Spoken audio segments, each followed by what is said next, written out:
Apolopolo, Eware II, Nnagidigan, Oba of Benin, CFR. Nobody clapped for me in this work. I've been practicing.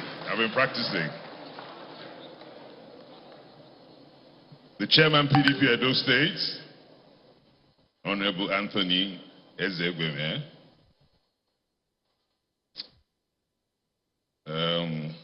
Anselm Ojezwa, Perpetual Chairman. Senator Francis Alime Henna. Honorable Sergios Oguns, member of the House of Reps. Good to see you, sir. Other members of the Edo State Executive Council here present. Other members of the Edo State House of Assembly here present. Judges of the Edo State High Court. Heads of security agencies.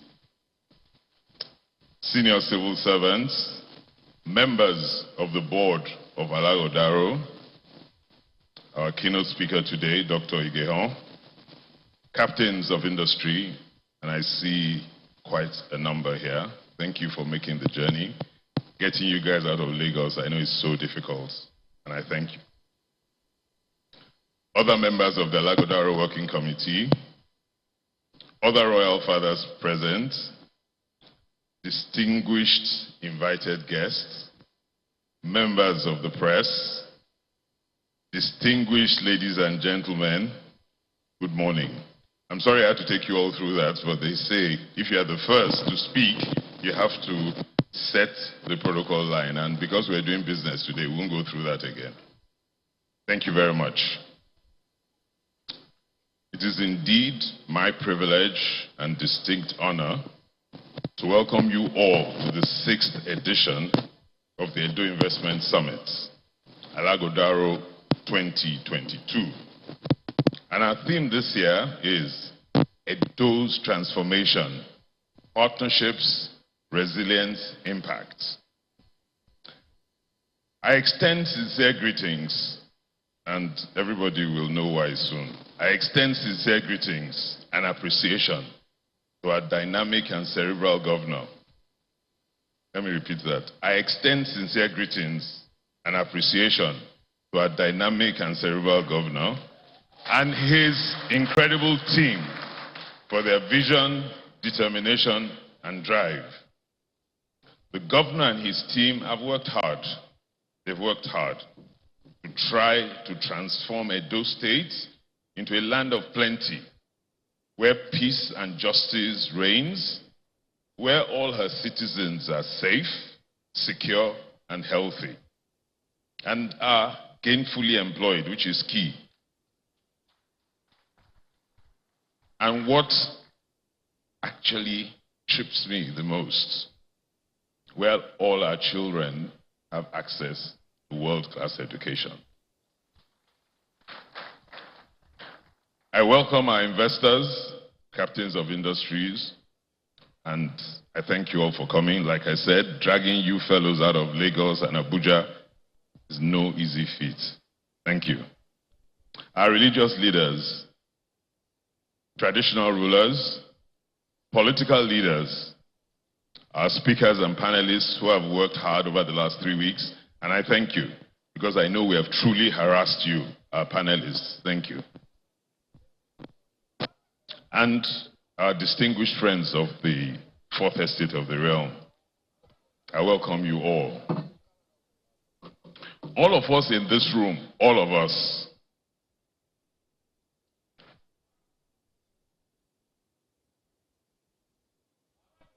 I'm acknowledging His Royal Highness, the Royal Father of the Day, His Royal Majesty, Omonoba Nedo Uku Apolopolo, Eware II, Nnagidigan, Oba of Benin, CFR.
Oba Atope.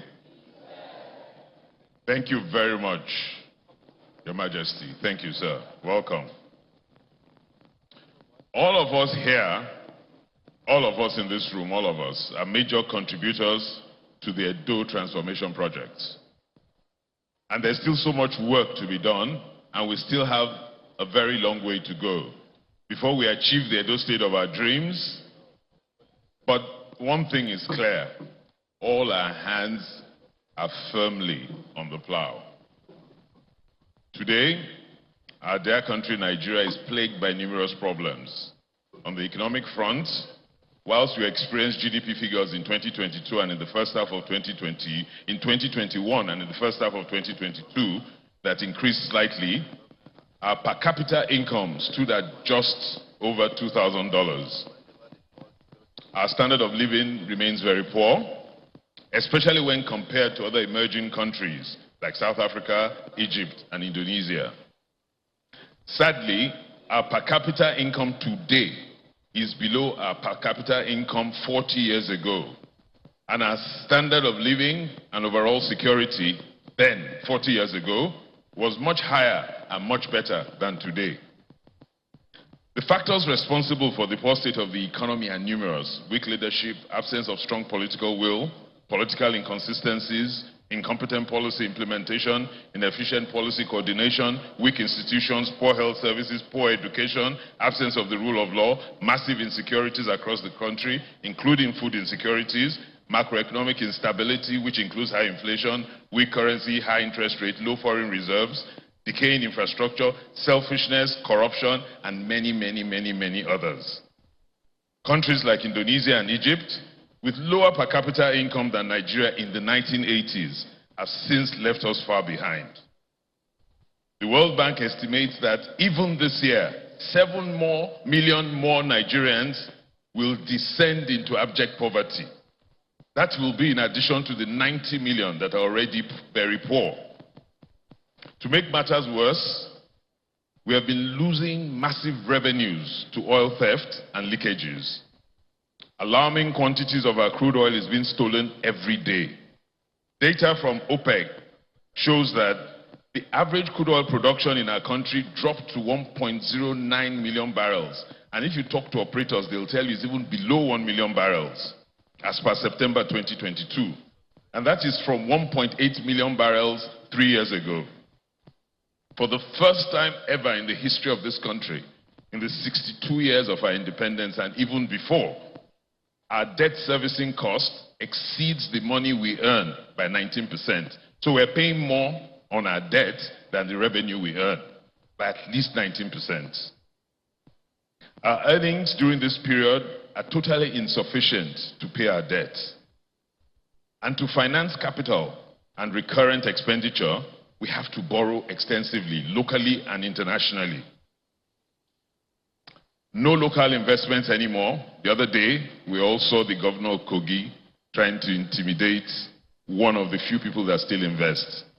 And I remember saying at a function that in Edo State, we welcome, we don't intimidate. We bring people in, we don't intimidate. So I don't understand governors that have business in their states and they intimidate. And it takes a strong-hearted human being to invest in Nigeria. But in Edo State, we are making it easy for people to invest. So even the faint-hearted can invest because we are in a good place. And we hope we will show a good example to those states that don't understand the importance of the investments that they get. And there are no foreign investments, none. The portfolio investors have dried up. So we are in a bad place as a country. Recently, parts of the country were ravaged by floods. Sadly, many people lost their lives and lost their properties. Farmers lost their crops. Traders lost their wares.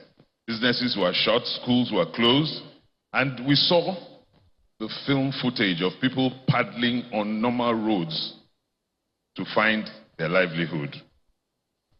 The floods we have seen this year also point to a few things. We need to improve our emergency response system through the country. We need to. We lose too many lives not being able to respond to emergencies quickly enough. We also need to provide safety nets for the truly poor. The people that are poor against their own better desires. They want to work, they want to do things, but they're still poor. We need to provide safety nets for those people. And then we also start to need to think seriously. We need to start thinking seriously about how we reverse the damage caused by climate change. By the year 2050, we will be 450 million Nigerians, and we'll be the third most populous country in the world. How will we feed this population? How? How we will provide infrastructure for this population? Critically, how do we create jobs for these people, for 50 million people? And can we harness the benefits? Because people say if the population is large, it's a good economy. But the population can be large and it can be a bankruptly large population without skills. So are we going to be able to harness this population and be a positive for the world? Or are we going to continue the way we have been and be a problem to the world? And even more, how do we provide an environment that is safe, where we all walk around without fear at any time of the day or night, and where we believe that our businesses are safe? Are we going to be able to do all these things? We're 220 million people today, we can't do it. When we're 450, how will we do it? These questions and the answers to these questions will remain critical in the journey ahead and in the years to come. The issues raised by these questions create immense pressures on our subnational governments like Edo State to look for effective avenues of creating many more jobs, generating more revenue, and improving the living standards of those who inhabit their respective states. Our subnationals must also align to put tremendous pressure on the national government to agree on the right policies for the benefit of all Nigerians and to effectively implement these right policies. There must be a political will. The timing of this summit this year is very apt. It presents a great opportunity for us, the citizens of this great state, to determine how we shall navigate the headwinds we face, regardless of the sovereign issues we have.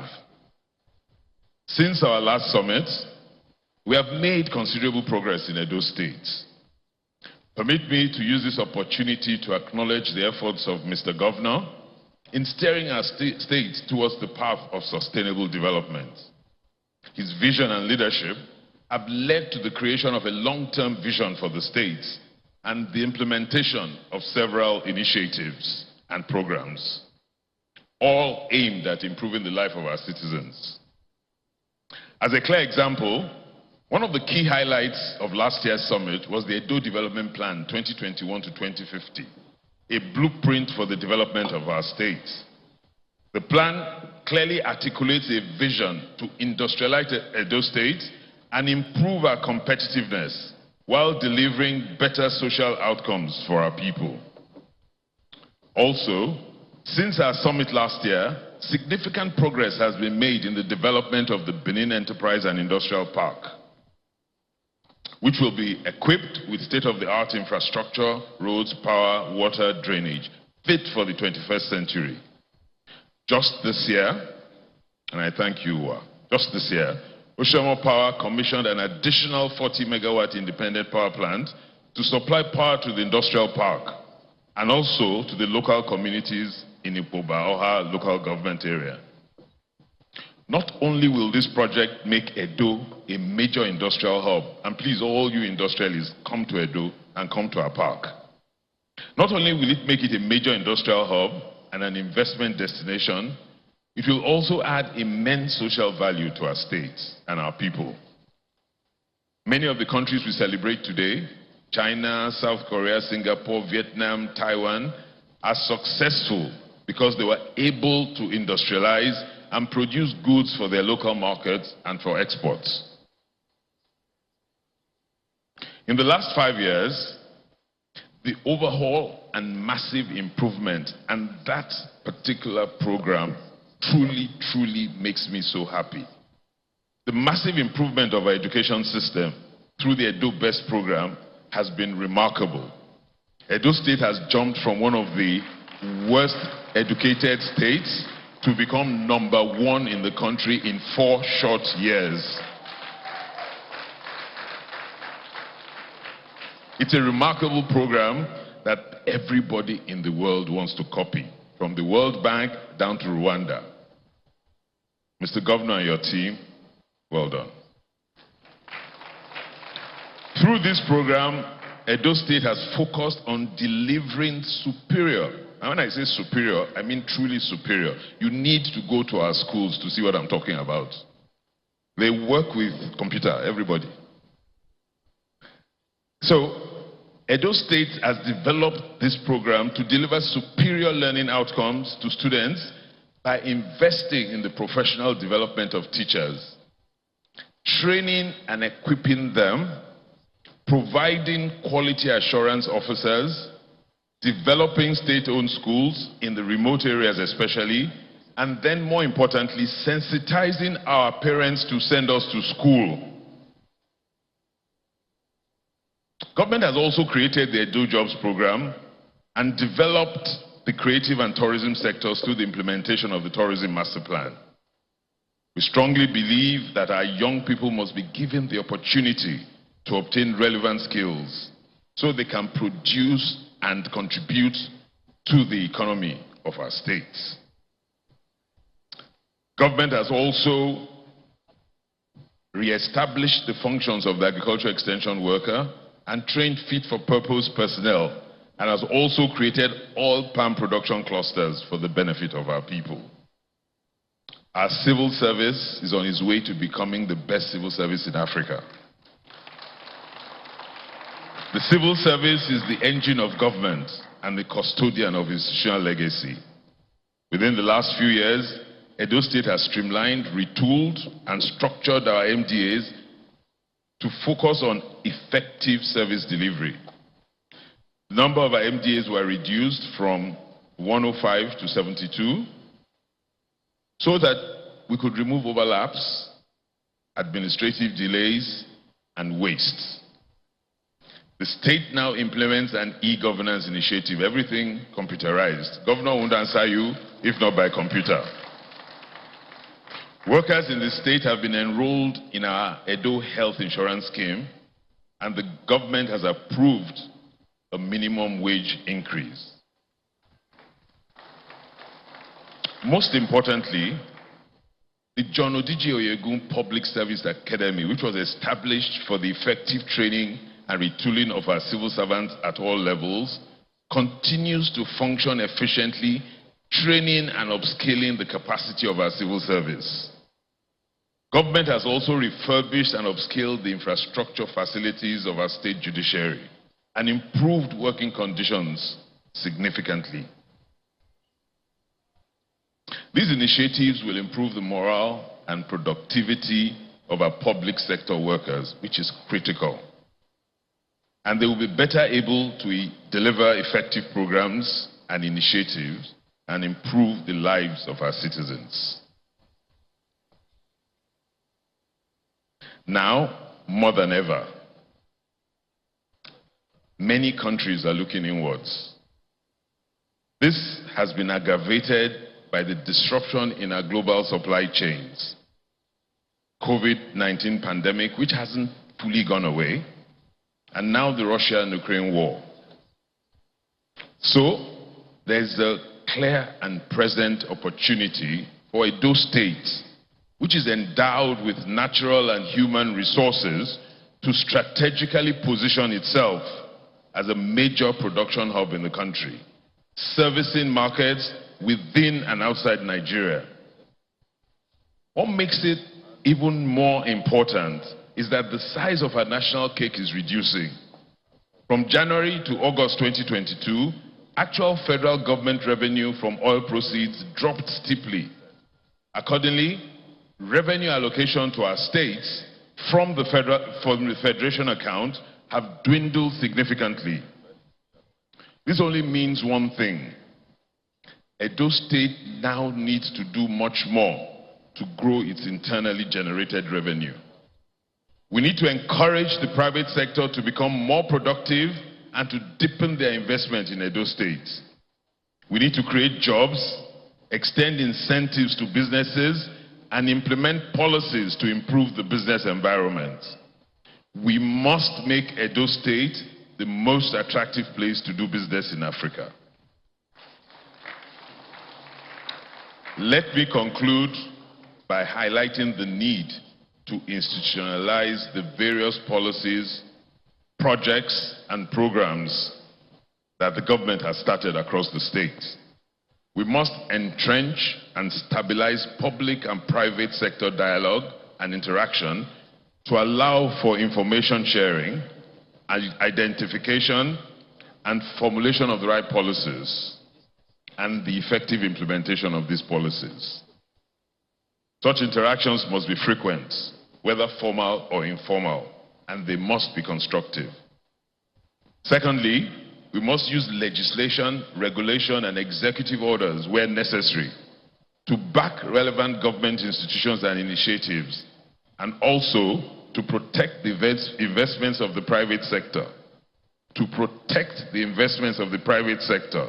from undue political interference and arbitrary policy changes. The use of legislation is also important in ensuring transparency and monitoring the impacts of government's projects and programs. Finally,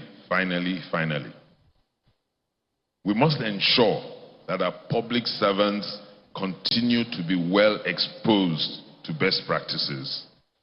They must be constantly trained and retrained and retooled, and they must be appropriately remunerated to ensure that they have the right contemporary skills to formulate and implement better policies. Your Excellency, sir, may I very respectfully propose that the John Odije Oyegun Public Service Academy be upscaled to high post-tertiary standards and affiliated to world institutions that are best in class. If we have the best civil service in Africa, we will have the best government in Africa. May I also, very respectfully, Your Excellency, admonish, sir, that your government continues the effective implementation at full throttle of your programs, your projects, your initiatives, your plans, your visions, and the recommendations we're going to make from this summit without distraction. Your Excellency, without distraction. You owe this to the people of this great state who have supported you through thick and thin, and who believe in you and trust you. Today, this summit will focus on two main plenaries, after we have listened to His Excellency and also heard our keynote presentation from Dr. Uwa Igehon, who is the Chief Executive and MD and founder of Osyomo Independent Power Plant. Our first plenary today will be focused on achieving economic competitiveness in Edo State. It will emphasize the skills development required, infrastructure, tax reforms, investment promotion, and urban development. I thank the Czar of Investment Promotion in Nigeria for being here, Madam Umar. Thank you. The second plenary will be focused on capitalizing on opportunities for investment and growth, and it will explore opportunities across key sectors as agriculture, entertainment, retail, sports, and other new frontiers. The money from entertainment, retail, and sports coming into our country and coming into our states, and the one we will bring into our state, are truly humongous, and we need to pay attention. I enjoin everybody here to please participate actively. During our Q&A, please let all participate actively. What we decide and agree today, Mr. Governor and his team will pay attention. I thank my colleagues on the board of Alaghodaro. I thank them most sincerely. They've worked In the last 3 months particularly, they've worked tirelessly. In the national interest, without pay. I thank them. I thank all the other subcommittees that have also worked hard to bring us to this summit today. I'm truly grateful, and truly grateful to our sponsors. We keep coming back to you, and you keep giving. And in these hard times, it's difficult for people to unlock their purses. So for those who have continued to unlock their purses to us, and I'm looking at you guys, thank you so much. We won't come back again this year, but we'll come next year. But thank you so much, guys. Thank you. And I'm truly grateful. Even those that we tapped at the last minute, I'm truly grateful. Thank you. Distinguished ladies and gentlemen, as I sit, let me say one more thing. Regardless of all the headwinds and problems that we face, regardless, we, the people of Edo State, led by our governor, must and shall move forward with determination, vision, hope, hard work, integrity, focus, and strength. We will build an Edo State that is different and that is superior. And we will catalyze the emergence of a developed Nigeria. And we will emerge, Edo State will emerge as Africa's leading economy. So help us God.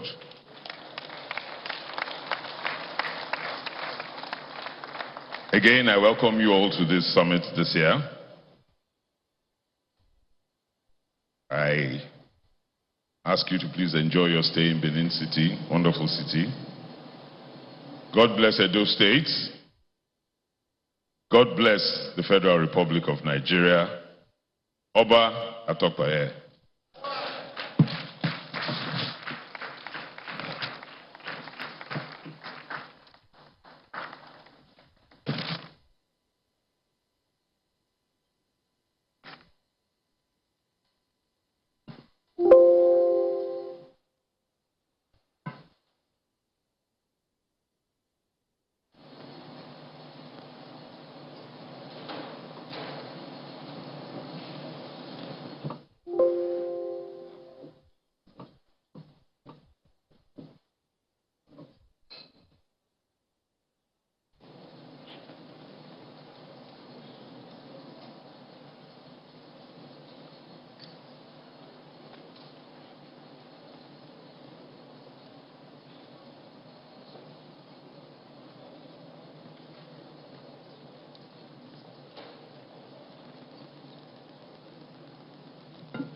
Guys, the sound, we are supposed to be no disruption.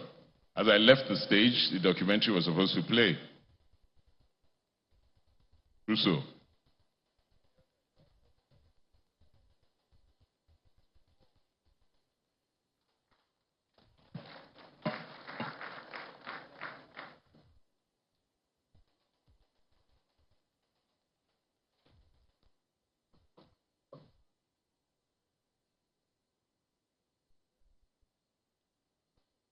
Changes in the last 6 years in response to efforts at is one of Nigeria's most promising subnationals with the highest propensity for continental dominance.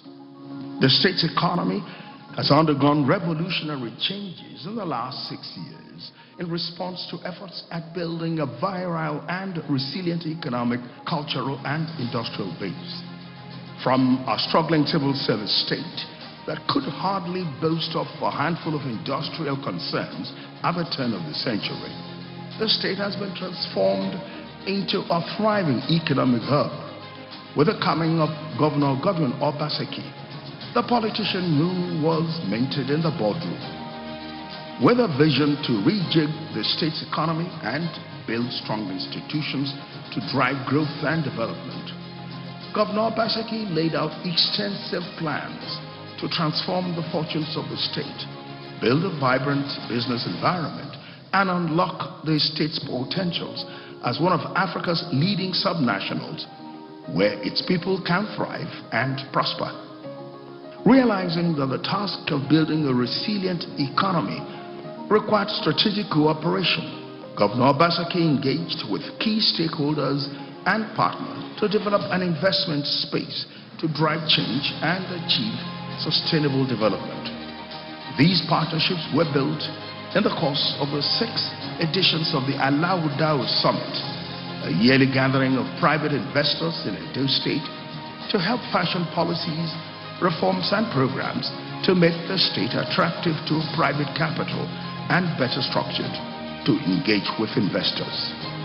In the early days of the Governor Godwin Obaseki-led administration, he acquired a curious reputation as the MOU governor, a trend that grew from his penchant for building alliances with partners, which has now transformed the state, making it stand out among its peers in the country.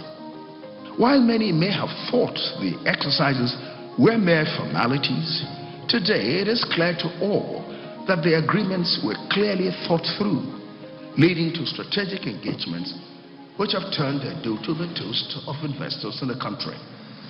The future-focused plans of the governor are anchored on a 30-year vision, being encapsulated in the Edo City Master Plan and the Edo Regional Development Master Plan, 2 documents that provide a roadmap for the state's development trajectory up till 2050. The central theme is to make Edo the best subnational on the African continent to live and prosper in the next 30 years.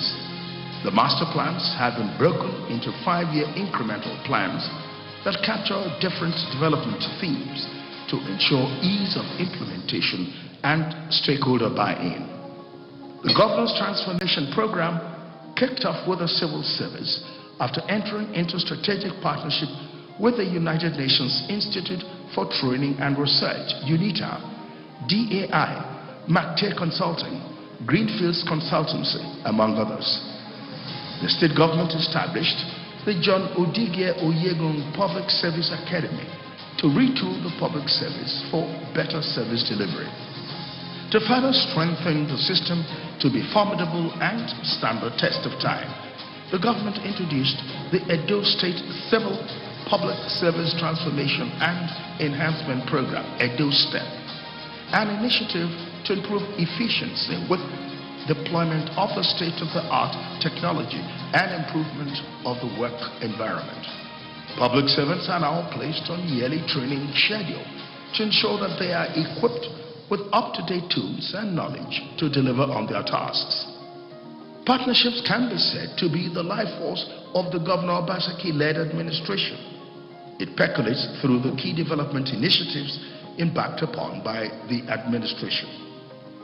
This is true with the foundational reforms of the education sector, where partnerships were entered into with Bridge International, the World Bank, and the World Economic Forum for the Edo State Basic Education Sector Transformation, Edo BEST program. The initiative is forward-looking and trend-setting in its impact on the education sector in the state. Building from the ground up, the governor has trained not less than 15,000 teachers who deliver lessons using tablets in educating over 300,000 pupils in primary and junior secondary schools across the state. The systemic shift has ensured that students learn 3 times more than they used to learn in a term before. The evidence of this change has been verified by the World Bank and the World Economic Forum, who have showered encomiums on the state government for leading the way in addressing learning poverty across the globe. This partnership matrix was also deployed in strengthening the security architecture in the state, with the Edo State Security Network perfectly synced with the federal government security agencies. The state has improved intelligence gathering and community policing, which has greatly enhanced the security of lives and property in the state. To build a resilient economic base, the state government sought partnership across the investment landscape, reaching out to strategic actors who will help bring the governor's vision for an industrialized state to light. These actors through MOUs with the state government, have injected over $2 billion of private capital to drive economic rejuvenation.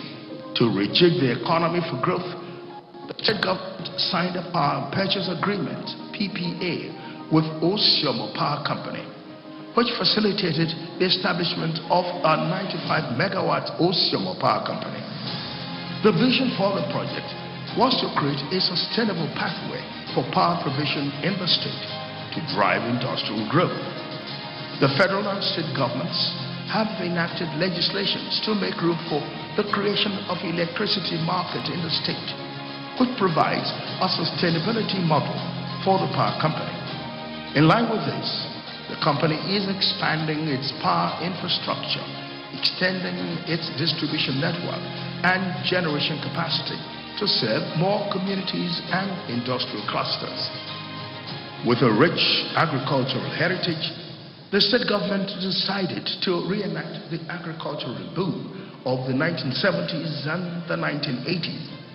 To do this, the government entered into a partnership with the Africa Palm Oil Initiative to salvage its forest assets after studies showed that over 70% of its forest assets had been deforested by human activity. The government established the Edo State Oil Palm Program, which has attracted over $500 million investment into the state. The program is hailed as being the largest oil palm program in Africa. Under the program, over 120,000 hectares of oil palm plantation is being cultivated. To preserve the state's forest cover, the government mandated that investors must reserve 20% of their allocated land, even as it has also passed a law for the establishment of the Edo State Forestry Commission. Other investors that have leveraged on the ease of doing business reforms in the state include Saro Africa Group of companies, which is developing an integrated farm in Ikwoboka local government area of the state. The more established conglomerates in the state, such as Okumu PLC, Presco PLC, Dangote PLC, Gua PLC, continue to expand their investments as a result of the strong partnership framework implemented in the state, which has enhanced the ease of doing business. From institutionalizing youth empowerment schemes, such as the Edo State Skills Development Agency, Edo Jobs, for sustainability and training over 15,000 software engineers, the state is forward-looking in its quest to dominate the technological space by promoting youth enterprise. The culture and tourism space is also being transformed with the Edo State Tourism Master Plan. The plan provides for the establishment of a cultural district, which will comprise not less than 3 museums, an arts pavilion, entertainment hubs, shopping malls, and many more assets to ramp up tourism receipts.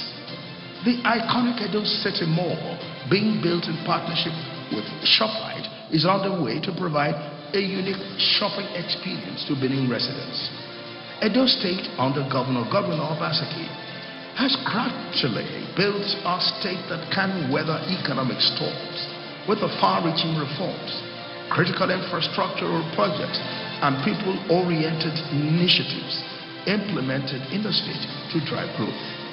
Governor Obaseki has transformed the narrative of modern Edo State and placed the state on a path to prosperity anchored on solid fundamentals that would stand the test of time. For Edo people, it is a new dawn. The future is assured. Edo truly is being made great again. Welcome to the future. Welcome to Alaghodaro 2022.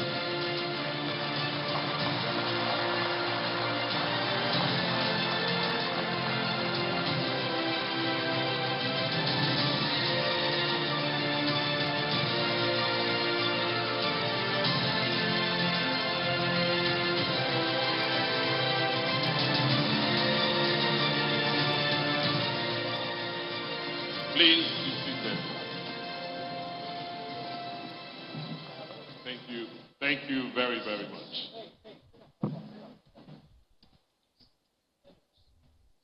My brother, the chairman of Alaghodaro, has done an amazing job in establishing the protocols.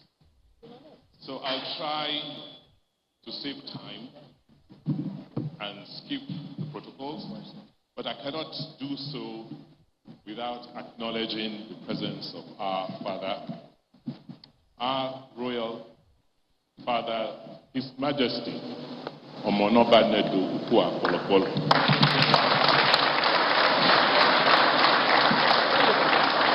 Baiwai II, Ogidigan, the Oba Benin, CFR, who is our special guest at this Alaghodaro.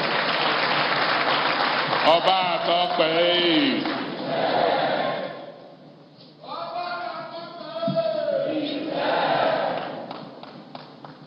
Let me start my presentation this morning first by acknowledging and thanking God for bringing us all safely here today. This is the 6th Alaghodaro meeting or conference we're having since we came into office. So we have every reason to thank God for His mercies, for His protection, and for bringing us here today. I also want to use this opportunity to thank the people of Edo State for your unflinching support and commitment to this government. All we have achieved would not have been possible without the unrelenting support and encouragement which we continue to receive from all our citizens.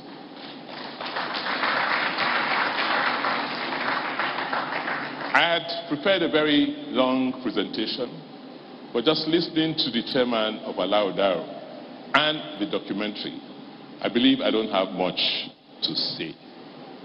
But I'm here, and I'm sure you want to hear from me. So this morning, I'm going to spend the next few minutes to just try and explain where we are coming from, what we set out to do, where we are today, why we have done many of the things we did, and the future which we see. The chairman has talked about all the challenges that face us as a country. But in spite of those challenges, we have over 200 million people in Nigeria who are going to be 450 million people in several years to come. These people are not going to die. They are not going to go away. They will continue to live here. And they will not stop consuming. Therefore, if this is our reality, it means that we cannot and should not be despondent. God has given us something that He has not given many countries and many people in the world. We have a huge domestic market. These 200 million more people, they have to eat. They have to consume. If we cannot import, are we going to die? We will have to create the things we consume in this country. That is why governments must now rely on those people who have the capacity and knowledge to produce the things we consume. Governments cannot continue to behave as if they have all the resources because they don't have the resources anymore. The people who have the resources are you, the citizens, the private sector. So government has to be restructured to ensure that you trust us and you're able to bring the resources we need for the benefit of all of us. States will have to reorder their priorities. And that is what we've tried to do over the last 6 years. To make sure that we can meet our financial obligations, both to the people who work for the state and to our citizens. In the last 6 years, things have not been easy, but we have tried in our little way. You can see from 2016 when we got in, how we have tried to increase IGR. Except for the COVID year, we have sustained an increase in our internally generated revenues. And next year, we hope we will end next year with over 60 billion internally generated revenues. We see growth ahead of us. And this growth is going to come from certain endowments which we have, which most people don't have. Our culture. People must come and see us and admire what our forebears built. Our forestry assets, the world is talking about net zero carbon. We have something to contribute to the environment and the environmental economy. Manufacturing, as I will show you, that is the way to go. Edo has the largest onshore gas reserves in Nigeria. Most of our other gas is in the swamps and in the offshore. With that energy source, with that fuel source, there is no reason why we cannot generate as much electricity to attract industrialization and industries. Agriculture, that is what we grew up with. Of our 19 million square kilometers of land, there's practically no place of those 19 million square kilometers you cannot grow something. For us, the future is technology, because the world is about technology. And that is an area of focus. Our chairman and all the video talked about the advantages we have as Edo. There are very few places like Edo in Nigeria. Many other places, you have to make up your mind that you are going there. You don't, except you want to go to Akwa Ibom, you cannot get there. But in the case of Edo, anywhere you want to go to in this country, you pass through here. So whereas other people have to do things to attract people and traffic, we sit here and traffic must pass through. That advantage very few people have. That gives us access to huge markets, and that makes us a hub for national infrastructure. So most national infrastructure, whether it's transport, whether it's electricity transmission, or whether it's a gas transmission, pass through Edo. That's why we are the cheapest location to generate electricity in Nigeria. What did we do when we came in? We said, look, we have tons of problems, myriads of problems, but let us frame them within 6 areas and see how we can start working on them. The first for us was rebuilding our institutions. As the chairman said, without an engine, a car cannot move. And the engine of government is the civil service, it's the bureaucracy. If the civil service does not function right, government cannot function. So our emphasis has been rebuilding our institutions. When we came in, they had challenges. Sometimes salaries were not being paid. Civil servants, public servants could not use the toilets in their offices. They had to go and look for places to. There was no training. There was no sense of accountability. Nobody asked questions. But we didn't give up. Today, 6 years later, we can beat our chest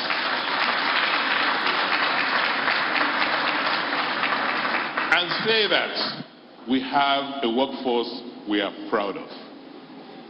We have a workforce that is truly efficient because we train them. We've created the John Oyegu Public Service Academy, and we've heard you. We are currently working on affiliating that school, that academy, to international institutions to strengthen the capacity of our civil service. I said it, that I will be the last governor in Edo State to work with manual files, and we are almost there. My successor will have to work on only digital files. We have upgraded our buildings.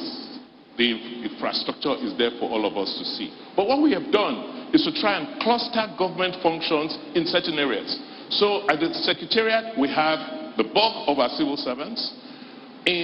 Towards Ogba, where we had the ADP, we have the agriculture cluster. So every agency that has to deal with agriculture is located together.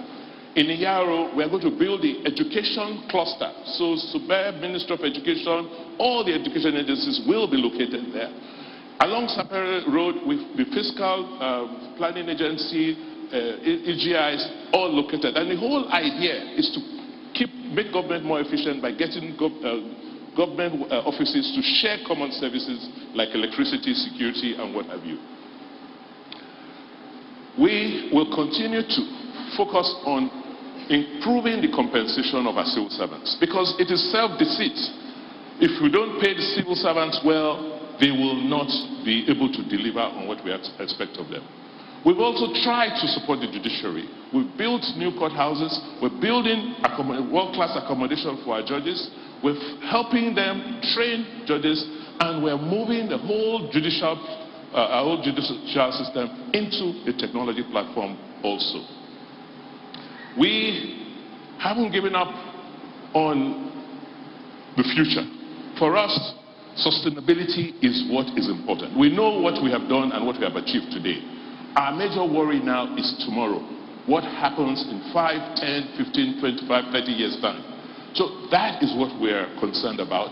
That's why we're working on our 30-year development plan, a master plan, both in terms of how government works and also in terms of the physical space. A lot of work is being done in the area of the 30-year master plan. The other area we have looked at is the area of the economy. And you all know that Edo was described as a civil service state by the time we came in. Today, I do not believe that description is quite apt.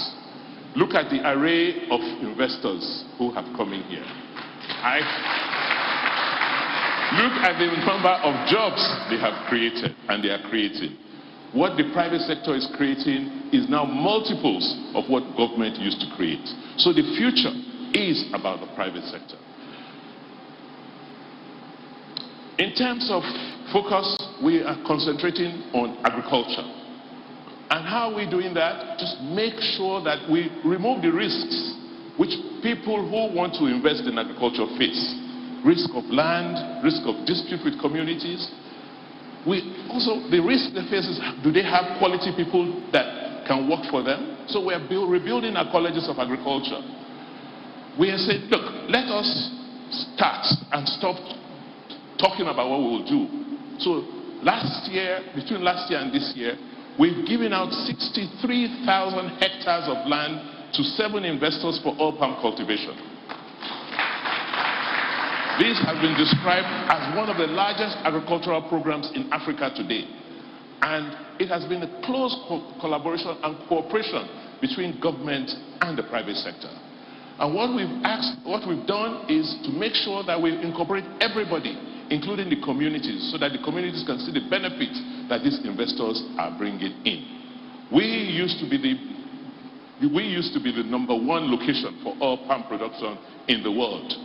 And we want to see how we can recover that position in the years to come. We're also looking at other areas like cassava. But we're just not producing cassava for food alone.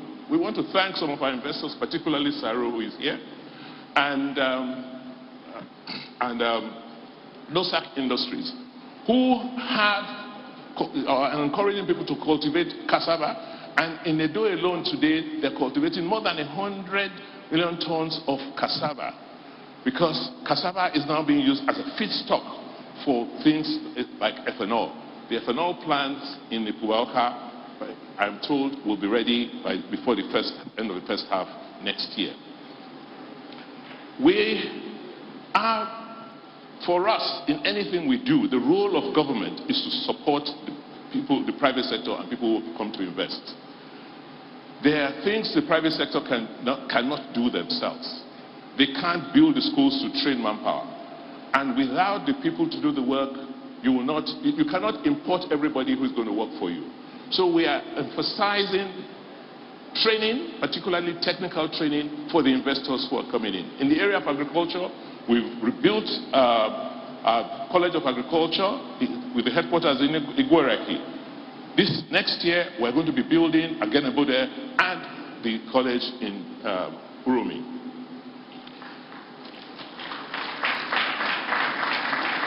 Like I said, Nigeria must manufacture. We don't have the foreign exchange to import the way we used to. And if you are going to manufacture, you need electricity. Because you cannot manufacture buying diesel at 800, 1,000 naira a liter. It will not work. You need cheap electricity. And we are lucky in Edo because of the location of onshore gas. So today, in Europe, with the Ukrainian war, to generate 1 kilowatt hour of electricity will cost you about 25 cents. In Ologbo, to generate 1 kilowatt hour of electricity costs us 10 or 11 cents. Who is more competitive? So for us, it's how do government organize the people to create the opportunity and make it easy for businesses to come and locate. And that's what we're doing with the Benin Enterprise Park, which is about a 997 hectare piece of property, which we've demarcated. We're paying compensation to some of the people who were farming there. And by the first quarter next year, work will start.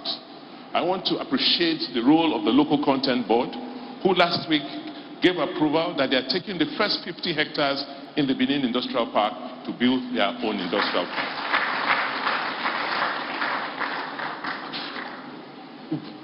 Edo has to be a modern state. We have to create modern cities. What we see today is that our cities are just expanding into slums because we are not planning. We are not designing, we're not thinking through how people will live today and tomorrow. And that is our emphasis. So government must now come in and supply land. The reason why you are having a lot of land grabbing is that over the years, government had no clear articulated policy to acquire land, demarcate the land, lay it out, and allocate land to people. Because of that gap, people, these young boys who don't have much to do, now took it as an opportunity to fill that gap, to now begin to supply the market land in the way they know how to. This, if government had been doing, would not have happened. But we've stopped that now. We're taking them out of business. We're acquiring land across the state. We're laying out, and we're going to lay out estates. So from January next year, the new towns authorities will be selling forms for people to come and get land in the areas of their choice so that they can build or buy homes. We have been working on our first new town development towards Obare Nosa, towards Iriri. We had acquired this land in 2017 for the purpose of building a new town, about 1,200 hectares. And once we built the road infrastructure, a lot of people came in, encroached, and grabbed some of the land. But we have pushed them back. We have cleared up. Development will start in January, and we will now formally and properly allocate land to people who want to reside, who want to build small businesses, and what have you. The other area we have worked on is our people. When we came, we promised that for us, government is about people, about the social welfare of our people. And education is key. Health, jobs. I promised that we're going to create 200,000 jobs my first time in office. And security. Because without these, people cannot live in happiness and harmony. So what we've done in the last 6 years was to fix the foundation of education. So much has been said, but we're glad at the achievements, at the results we're seeing from our investments in education.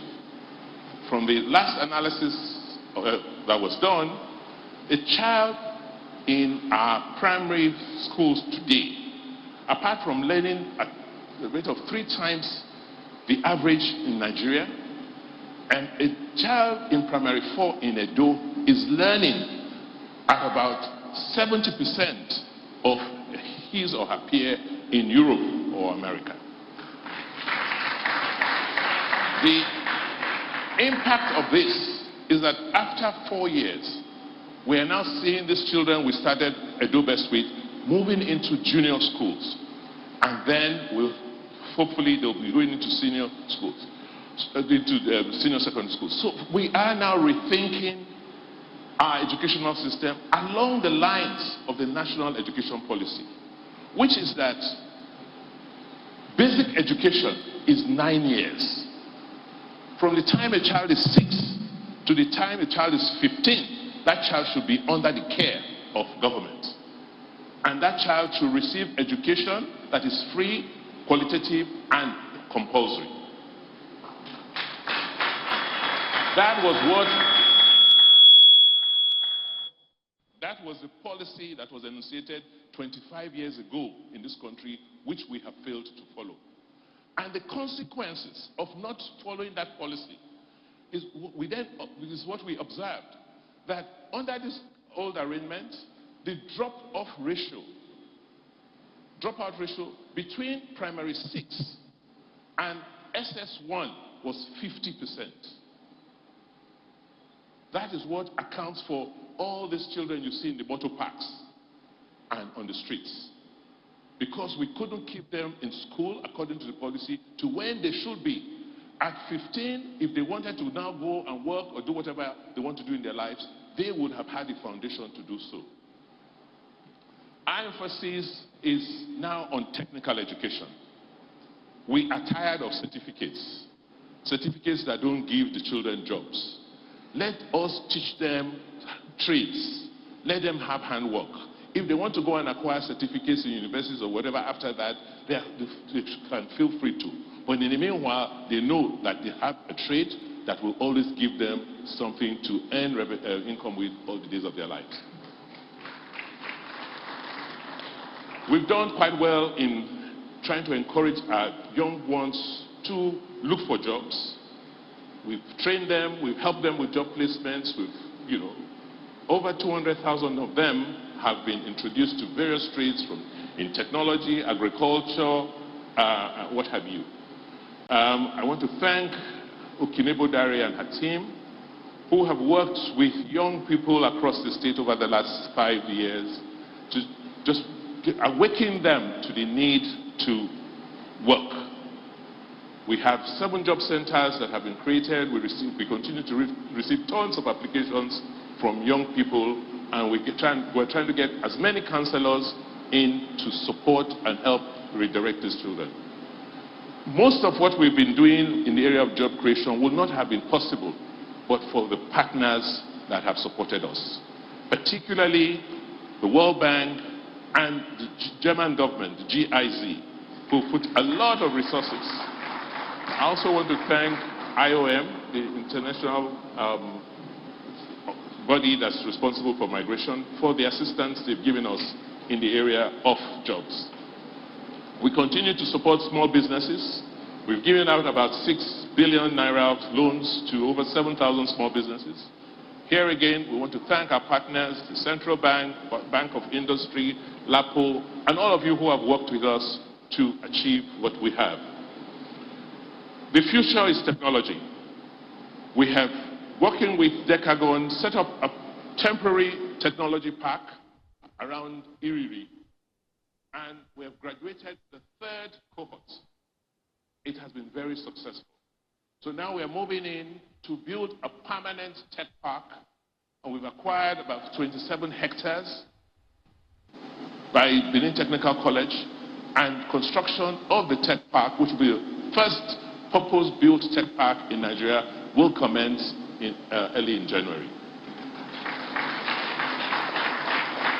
In the area of healthcare, we are glad with the efforts that we've put in and the results we've seen.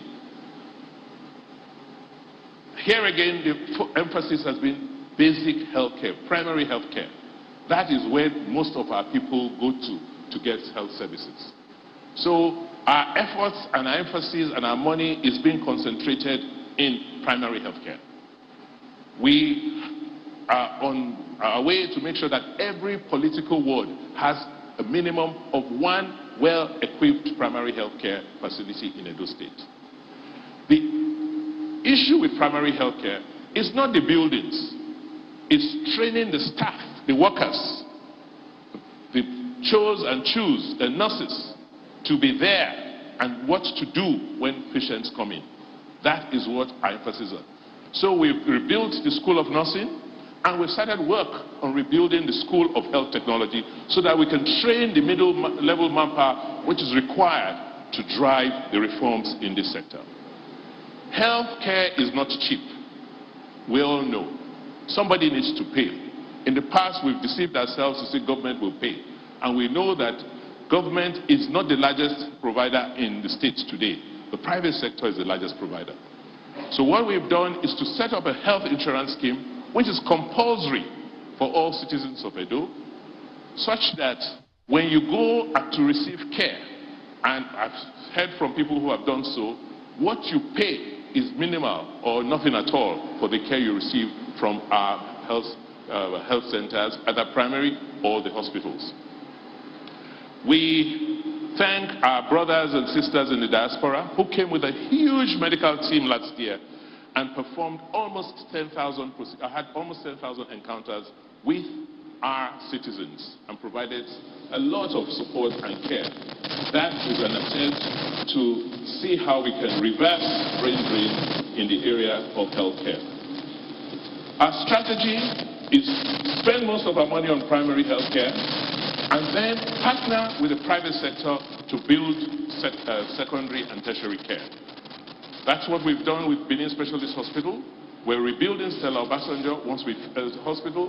Once we finish, we will partner with the private sector to manage the hospital. We are building a medical city around Stella Obasanjo because we have about 30 hectares of land there. And we're making it available for people to come and set up their medical practices. We've started by building Stella Obasanjo. We want to thank the federal government through the Federal Minister of Health for accepting to give us an orthopedic hospital there. And we're getting proposals on an ongoing basis to set up cardiology hospitals, a hospital for cardiology, a hospital for oncology, and so that we can have a complete medical city. The advantage we have is that hospital, or our hospitals today, whether it's specialists or the Stella Obasanjo, is on what we call the power corridor. So the IPP feeds these hospitals, and so you don't have to run generators when you are performing operations.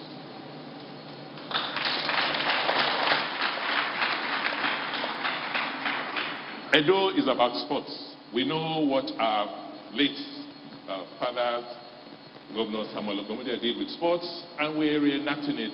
Apart from rebuilding the Samuel Ogomudia Stadium and about 20 other mini stadia across the state, we're working hard with the Ministry of Education to make sure we catch our young people early in terms of sports.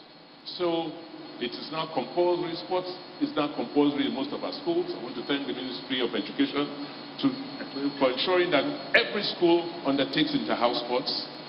And through that process, we're hoping that we begin to identify young talents at a very young age. But we are moving our whole sporting agenda towards the private sector by forming associations. I want to thank the managing partner of PwC, Mr. Uyi, I'm not sure he's here, for what he has done with cricket in Edo State. Today, Edo is the cricket hub, the emerging cricket hub in Nigeria, and it's now recognized internationally. For security, we want to thank the citizens of Edo. We want to thank our royal father, Oba Atokwe. The communities have been amazing. We have keyed into the traditional security infrastructure which we inherited from our empire days, and it is working. Because all communities today now have part of the Edo State vigilante networks. We're providing them logistics and support, communication devices, and you will all agree with me that crime is not what it used to be. From the data we have, because we track crime data on a daily basis, we've seen the incidence of cultism come down drastically from 2021. We've seen the incidence of armed robbery. We're still managing to bring down the incidence of kidnapping. It's usually high at this time of the year during the dry season, but thanks to our new Commissioner of Police, the strategies are in place, and we will not have the kind of situations we've had in the past. The mega agenda is one in which we hope to rebuild our state. We will continue to work on our infrastructure. We'll continue to build roads. We'll continue to attract investors to come and invest in electricity. Edo is the only state in Nigeria today that has now created its own electricity law, because we found that there's nothing in the Constitution which stops us from having our own electricity law in Edo State. So we now have an electricity law in Edo State, which now gives us the authority, the power to grant licenses to people who want to come and generate electricity in Edo or want to come and distribute electricity in Edo. In that way, we're creating an electricity market, which I'm hoping Dr. Wa will talk about during his speech. Edo's aim is to be the first smart state in Nigeria, and we are gone a long way towards achieving that.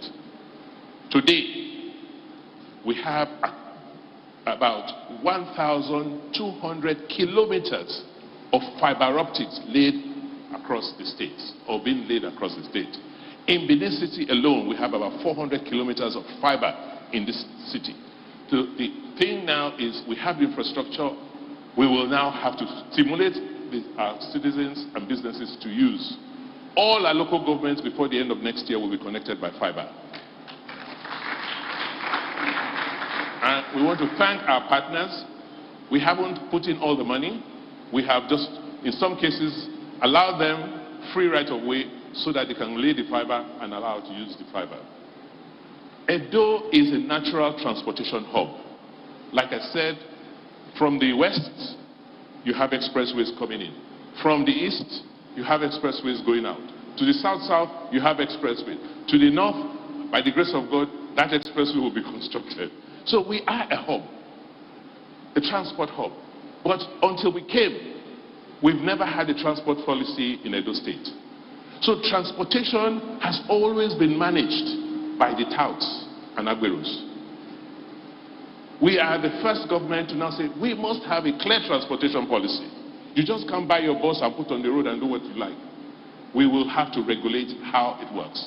And that the roads should be built as a result of the requirements of transport. Not that you have roads being built without understanding the transport requirement of the people. That is the mistake we've always made in Nigeria. In Edo, we are going to reverse that because we've created a transport authority which regulates transportation and will advise on what we need to do in terms of building roads. We have started with the Central Park. There's no Central Park. We're expanding that. We have to build about 4 parks around the city, because part of the problems with traffic is that we have motor parks everywhere that are unregulated, and they pick up passengers and obstruct traffic. That will have to be corrected, because we're going to build parks and we're going to encourage private people to manage those parks with us so that people can have decent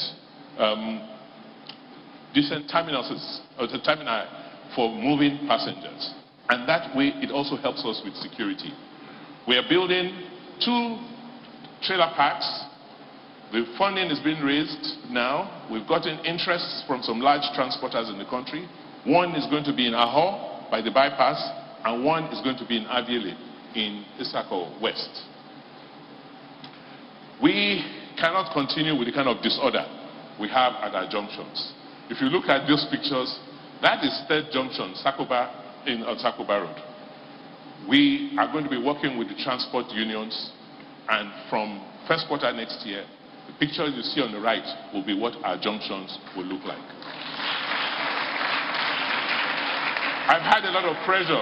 People are saying, oh, build flyovers, build flyovers. I said, we don't need flyovers in Edo. We don't need flyovers in Benin City, because this has been a very well-planned city. If we just organize the way transport flows, then we will not need to be flying over anywhere to anywhere. One of the projects we're hoping that we will move significantly before we leave office is the Benin River Port. It makes economic sense. The studies have been completed. The environmental impact assessment has been done, and applications have been made to the MPA, and we're at the stage where we're making the final push to get investors to help us build that port. Because with the congestion you see in Apapa, it just makes sense to move goods from that port, containers from Apapa, through the Benin River to the Benin City River port, so that people going to Onitsha or to other parts in the east or the north can come in here and move their cargoes. The world is talking about environment today. The world is talking about net zero carbon. Everybody is in Egypt as we speak, because that is one of the biggest challenges that faces mankind. We, fortunately, have that natural advantage, the sense that we're in the rainforests. If we grow enough, God has given us that climate to grow enough trees to absorb the carbon dioxide in our air and clean up for us. But what we met was a situation where forests were just indiscriminately reserved. And, trees were being cut down, and we just had massive deforestation. People were just coming in, cutting down trees and exporting without any control. That we are stopping by making sure that we have now updated our forestry laws, which have not been updated for about 40 or so years.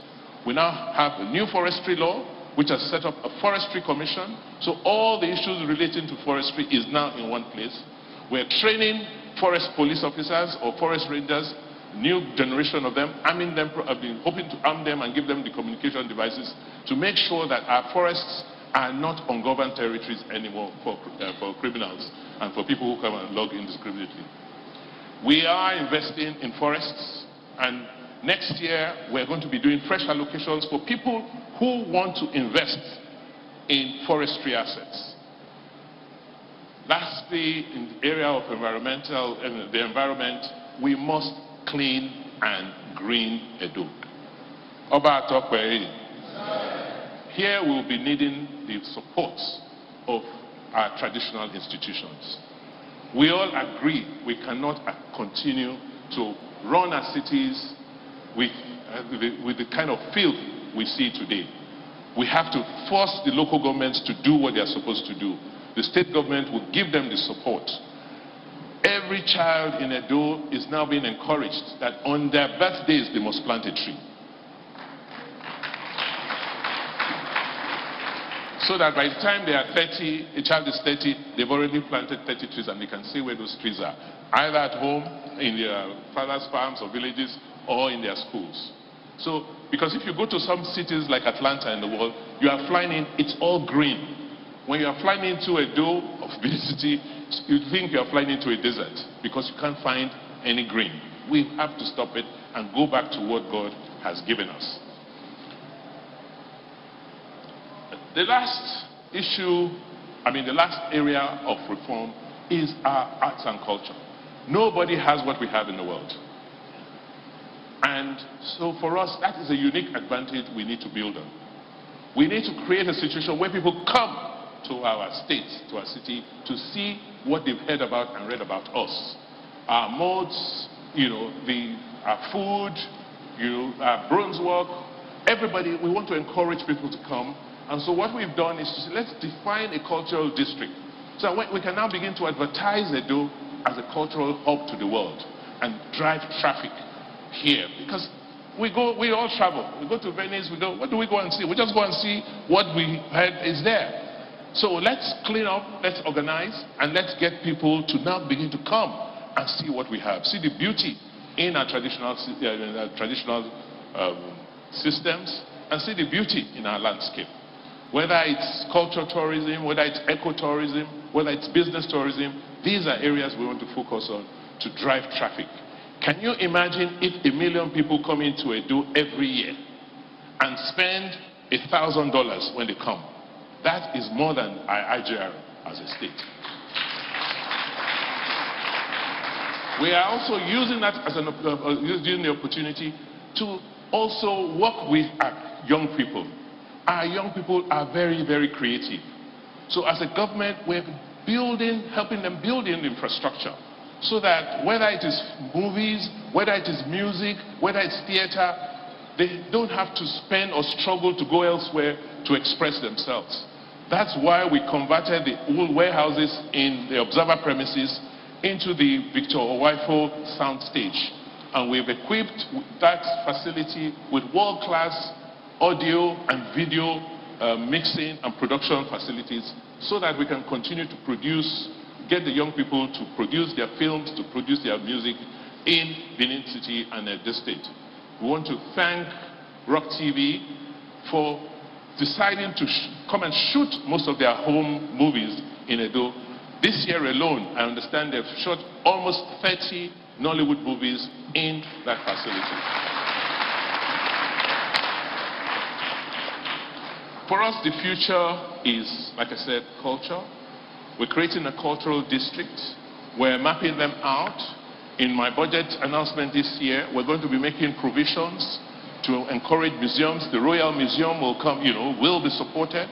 We have the National Museum, it will be supported. Other private museums. So when people come, they have things to come and see. The moats we are doing, we're rehabilitating, working with the federal government, sections of the moats, so that people can come in and do moat walks. They can walk to Igun Street, look at what we have as part of what we have to offer. We must begin to drive traffic into Edo so that we can earn income from tourism. So, it's been a long journey the last 6 years. So as we begin to wind down, what is the future? We have to sustain what we have started. And we are calling on all of you Edo citizens to join us, to support us.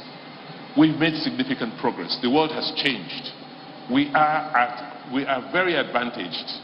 We need to build on what we have started. What we have started are just baby steps, but we can see that where we are going is full of opportunities and benefits. We have to be the production hub of this country because we have the energy source to do so. We have to be the talent source. We've always been that. Wherever you find an institution working and things happening, check it out. There's usually an Edo person behind it.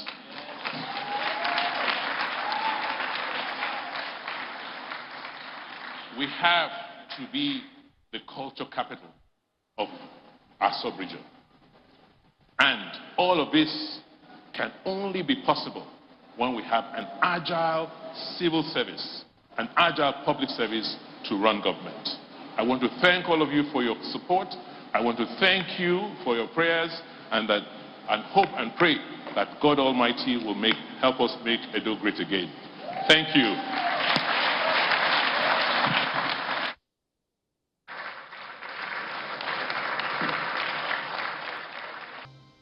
Because they've seen that it's easier to run their businesses. What do? Our businesses just need internet and where to sit down, and we solve challenges across the world. Where there's power, there's internet, there's business, there's money, there's smiles on the faces, and we can walk free. Yeah, somebody's clapping. Clap very well. My name is Joyce Daniels Oame, and it's my privilege to welcome up one of the men who is responsible for this life that I enjoy in my home in Edo State. He lived in different countries across the world over 35 years. He was responsible for some power setups in Russia, Ukraine, not Ukraine now, Russia, Qatar, Libya, the United Kingdom, the United States, in Canada. And himself and his friends said, why not go set up something at home? And then they began the journey through tough times, the partnership between themselves and Edo State government, and then the resilience to continue. And now we have impact where we have power, we're enjoying it, and we're building businesses on it.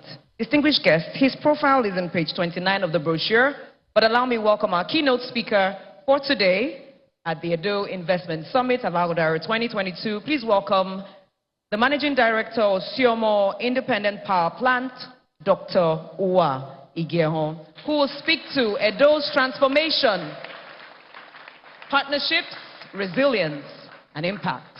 Welcome, sir. Your Excellency, and a very special thank you to our royal father, Brother Edu, who are already second. Distinguished guests. So thank you very much for the opportunity to share our experiences. And of course, from my perspective, yes, of course, we are investors, but home. And it has been my pleasure over the years. Of course, it's been challenging. But the reality is that any project anywhere in the world is challenging. But today, we are very pleased that we have achieved our objective. Now, the main focus this morning is to share our experiences with other investors that are coming in and investors that are looking to come into Edo State. You know, the one thing I can tell you is that right now, if you want to talk about all the issues, exchange rate, inflation, everything, you can spend all the time you like. But the reality is that you just need to get on with it. As far as we are concerned, this down part of the cycle, the best time to make investment.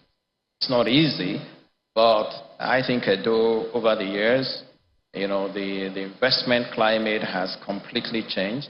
And there is no doubt about it that based on our experience, all I can say is that whatever you are looking to do in Edo State, I think that you are in the right place.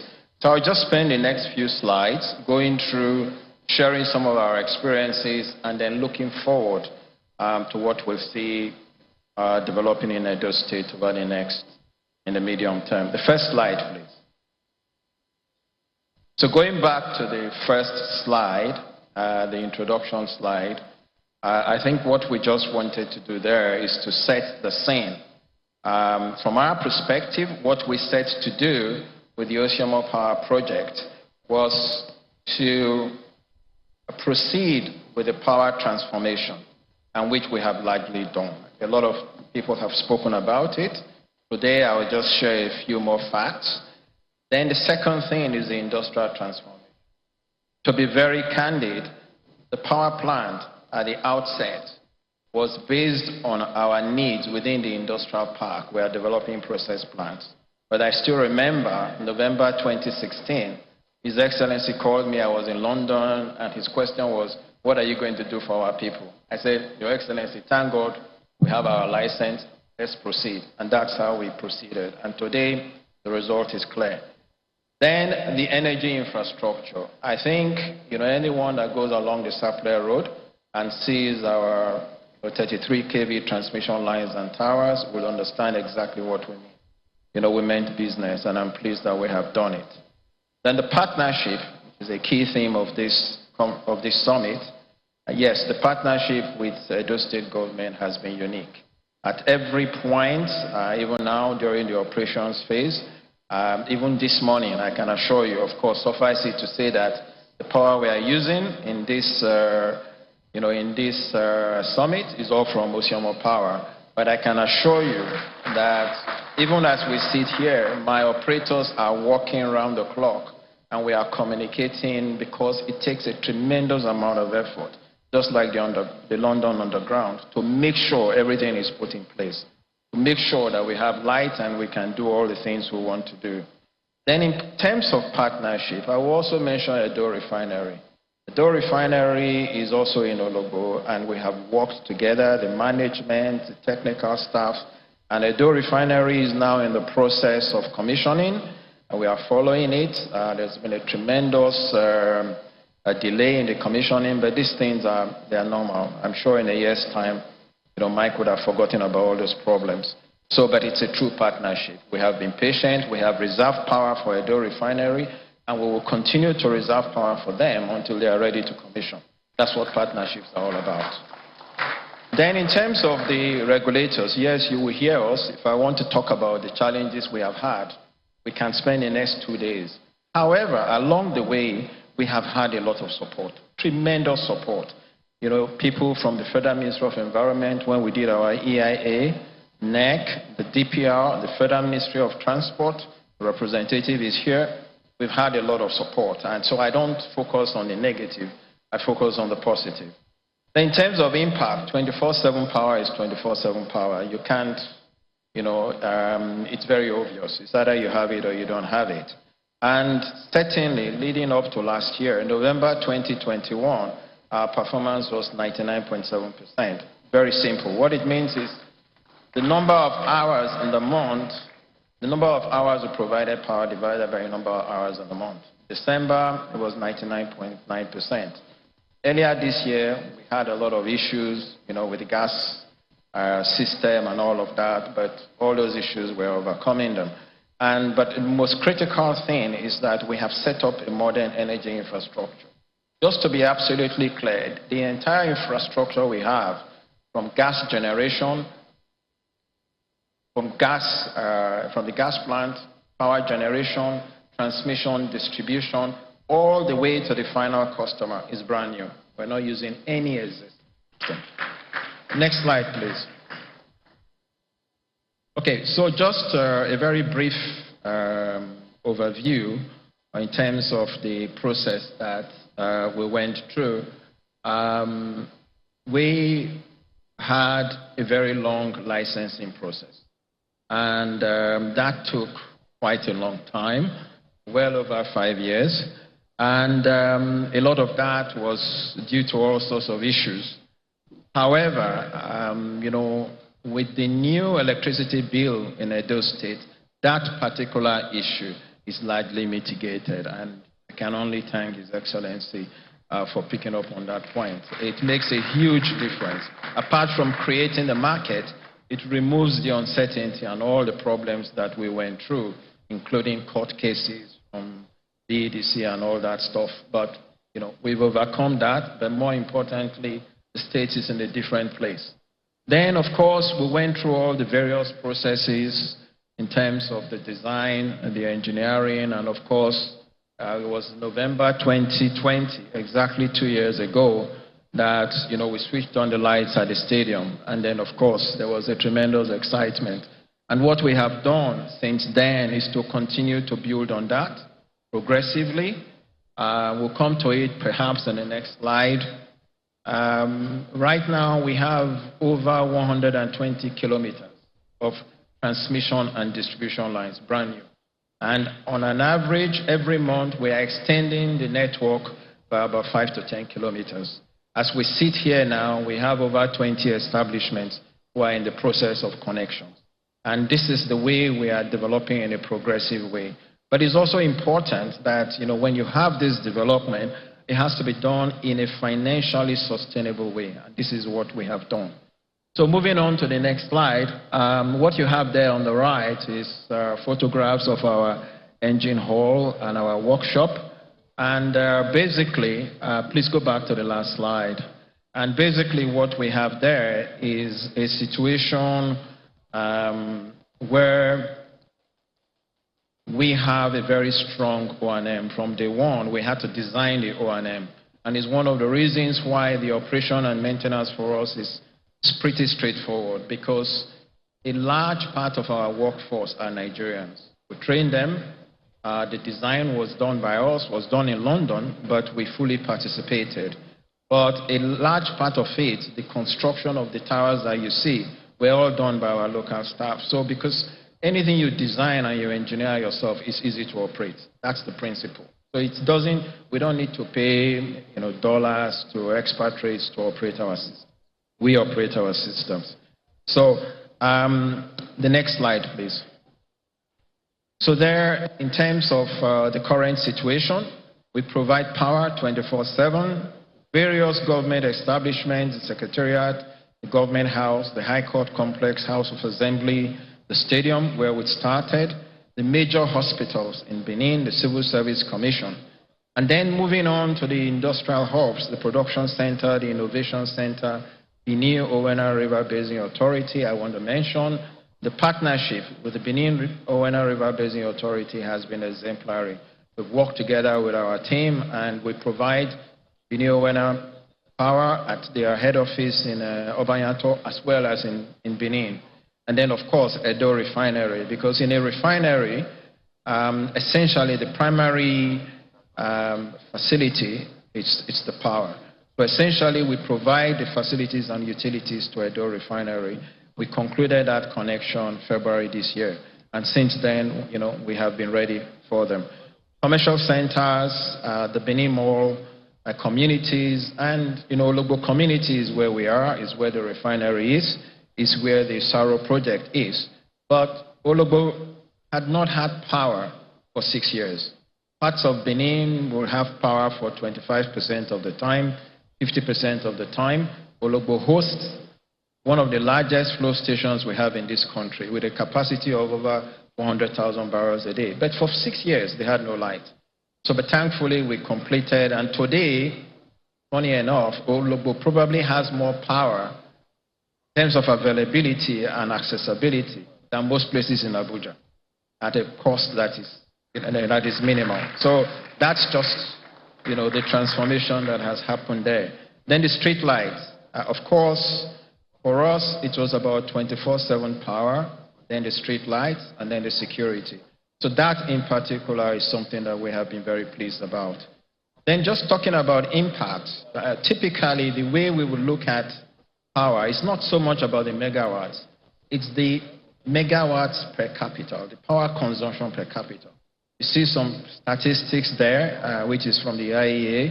The global average is about over 3,000. The UK, which of course is a developed country, is over 4,000. And critically, Egypt, which is perhaps one of the most developed countries in Africa, is 1,500. And I executed over 4 or 5 projects in Egypt. Nigeria is 144. The access to power is just as critical. You see, around the world, it's close to 100%, but in Nigeria, it's about 50%. But you contrast that. We now come to, we've just done a simple measurement. Of course, we don't currently distribute power over the whole of Oredo and Ikpoba, so we took 50% of the population. If you apply our 95 megawatts, you can see that we are close to 1,000. This is the point. We've already gotten this area essentially close to a fast developed African. That's what we have done. It's very simple to measure. And then, of course, if you are in Ologbo or you are in GRA where our lines are, you have 100% access to our power. It's not a question of load shedding or anything. You have 100% access. So it's all about the power per capita as well as the access. That's what is measured. It's not the number of megawatts you have. It's almost irrelevant.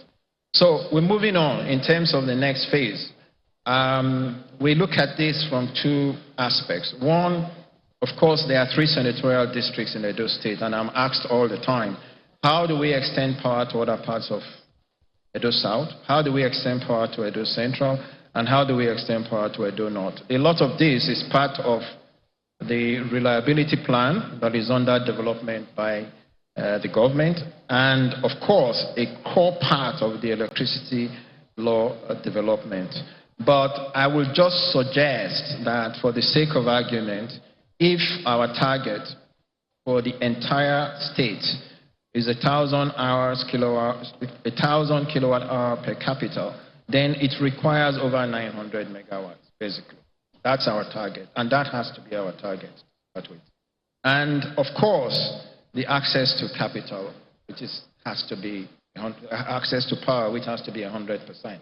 And what that means is transmission and distribution lines. But what it also means is that we can't go to 132 or 330 kV. It has to be 11 or 33 kV, because to go from 33 kV to 330 kV, in terms of the voltage, is 10 times. But in terms of the cost and the complexity, it's like 100 times. So we have to design a system that makes it easy to achieve those objectives. Next slide, please. Okay. So the next slide, now we are talking about we've just finished the access to capital. So now we are talking about the industrial park. Our industrial park, Osiomo Power, is part of the development of the Osiomo Industrial Park.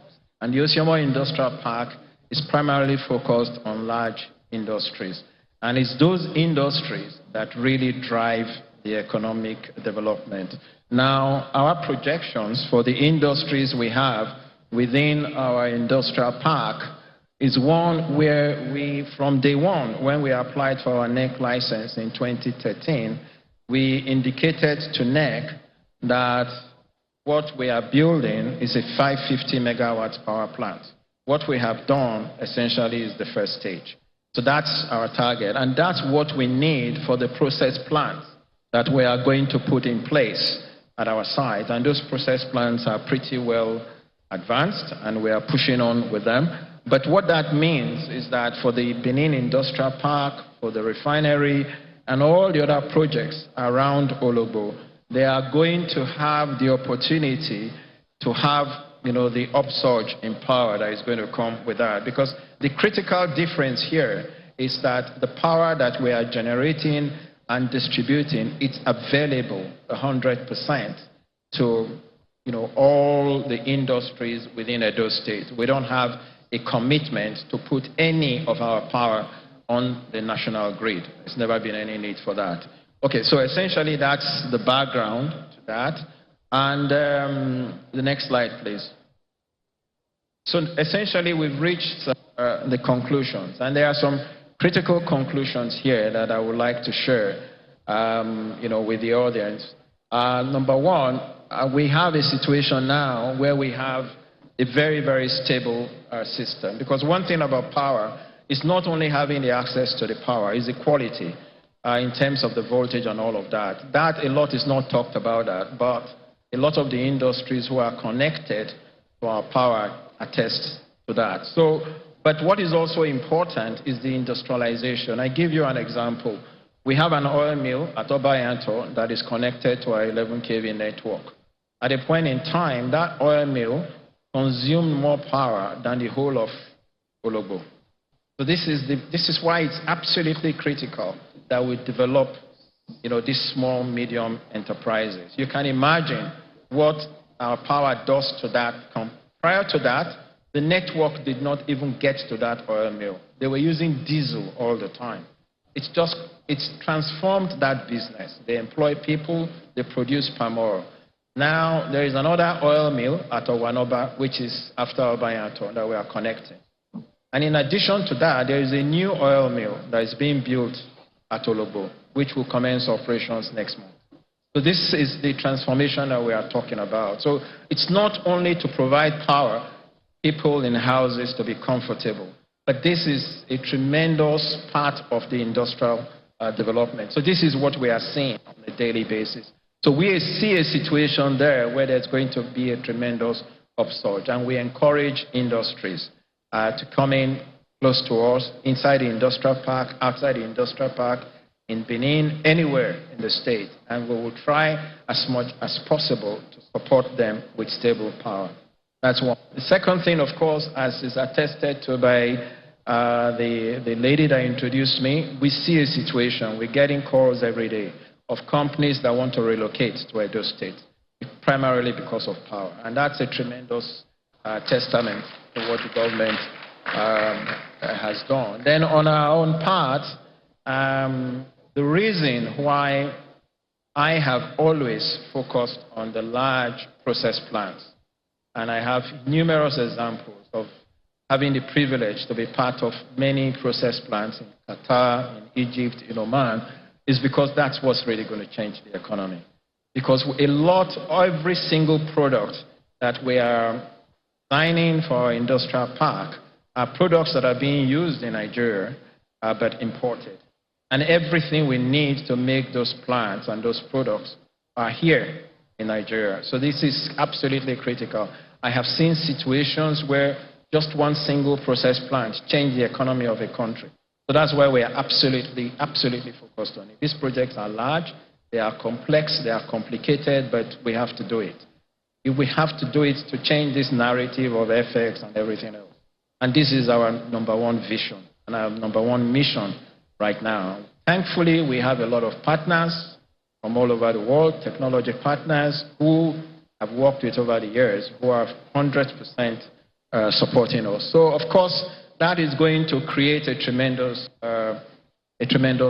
amount of economic development. Then, of course, in association with our process plant development, we recently received our license for our marine facility, which means that we can now import and export products directly from that facility. So I thank the Federal Ministry of Transport for helping us to get to that point. It's been a significant milestone for us. So, and then the last point I will make is in terms of job creation. Of course, we've created a lot of jobs already, and very high quality jobs. Engineers right across the chain, gas plant, 2 power plants, the 33 kV lines, 11 kV lines, and even the metering. But of course, the process plants will even increase significantly. So when His Excellency made his promise of 200,000 jobs, I think we have made a lot of input into that, and the process plants will even do more. So on that basis, I think to just wrap up, I want to thank the Alaghodaro team. The concept of institutionalizing Alaghodaro and having this conference every November is fantastic. It creates a lot of focus, and it differentiates Edo State. But last but not the least, from my own personal perspective, a friend of mine says all the time, and is here in the audience, why don't I just put my money in bonds rather than going through all this hassle of project development? So speaking to the prospective investors here, my answer to that is simple. If you put your money in bonds or any fixed income instrument, and you go and sit back in Monaco or anywhere, yes, over the 1 or 2 years in the short range, you probably make more money. But believe me, in the long term, this is much, much better. The second point I will make is that, as we owe it as a responsibility to develop whatever little piece of the earth that we come from. And you can't do that by buying and selling bonds. So these are the things that drive me personally. So with that, thank you very much. Ladies and gentlemen, wonderful visions. Thank you very much.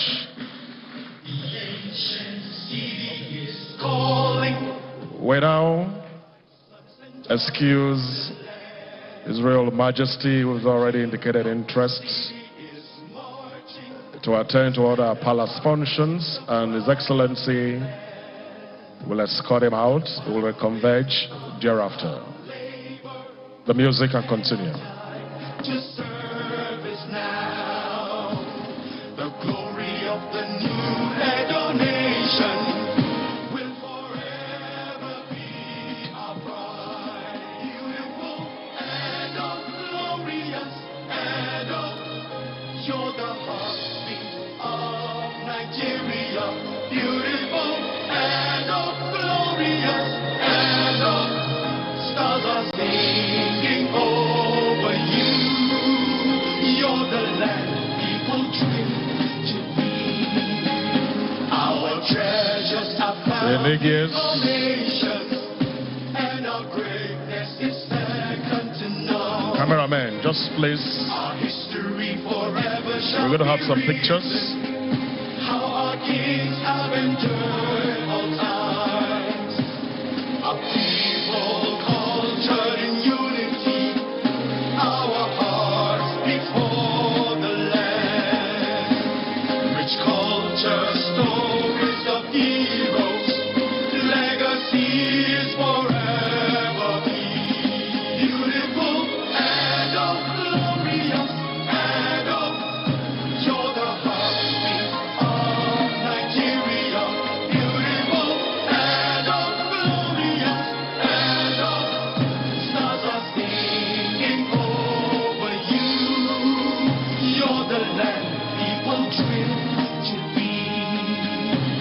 Unite and stand with each other. Forgive and let it go. Together we can stand, come what may. and a future lies in us. Teach our children to teach their children. The ancient city is calling. Oh, arise, sons and daughters of the land. The king of the city is marching.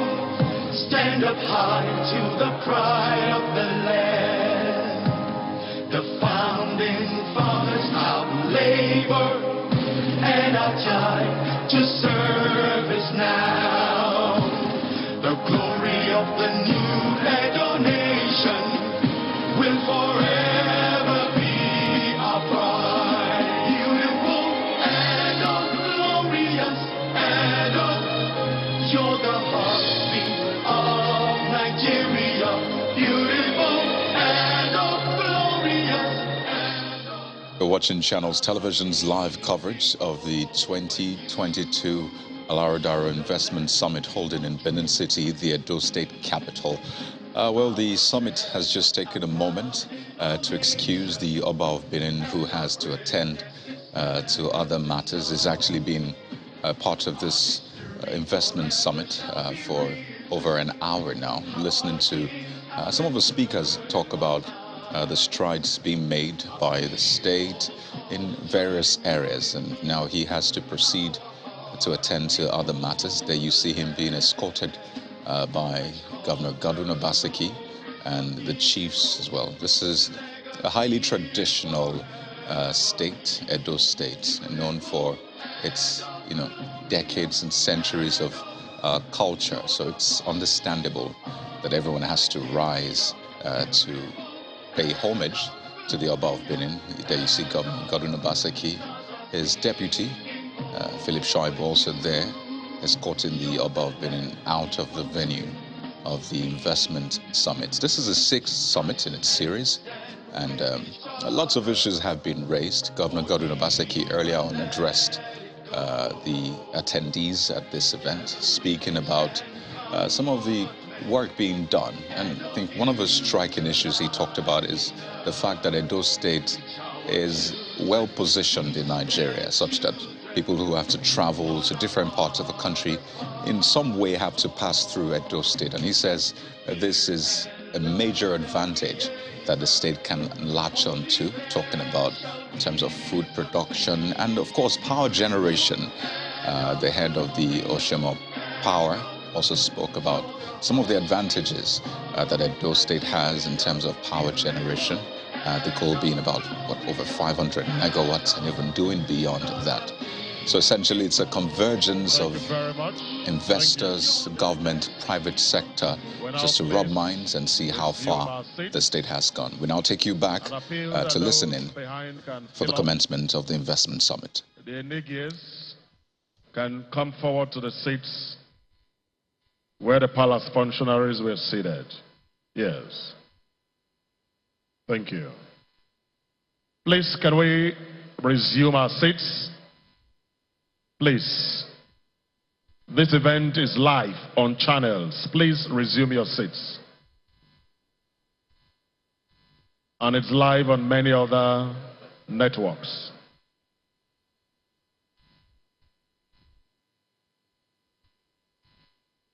His Excellency is expected back, and then the summit continues. And so I'll invite Joyce Daniels to please bring on the moderator and panelists on Plenary 1, Achieving Competitiveness.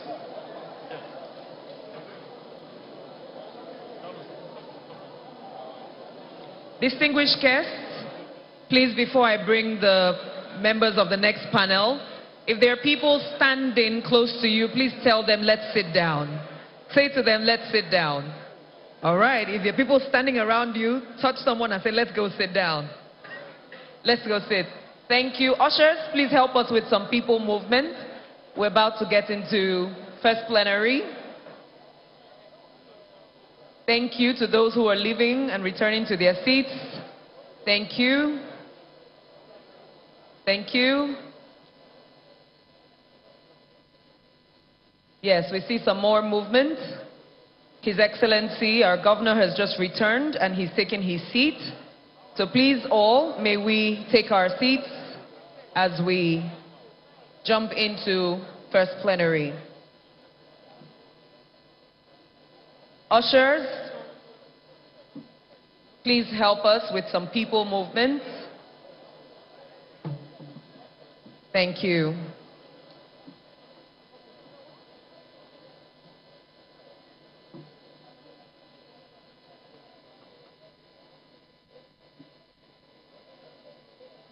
Thank you. To those in the center aisle, please return to your seats. Please return to your seats. Thank you.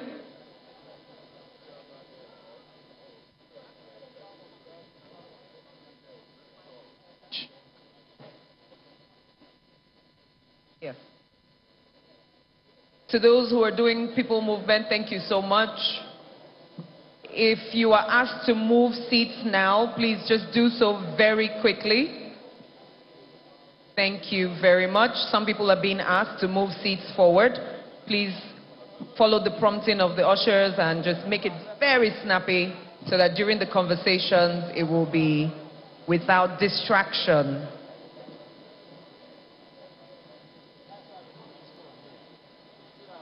Great and lofty heights attained to build a nation where peace and justice reign. This is still our prayer. This is still our desire. And all the wonderful items in the scorecard being reeled out are toward great and lofty heights attained in Edo State.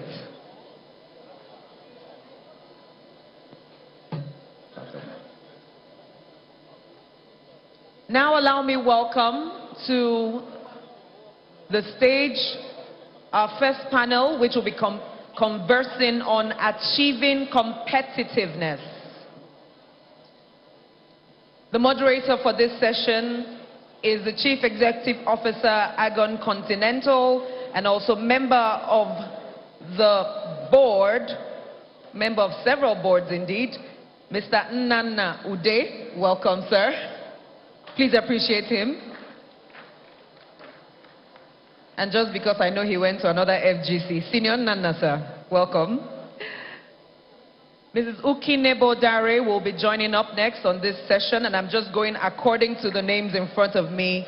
That's the order we are following. She is Head Transitions at MasterCard Foundation, and before this role,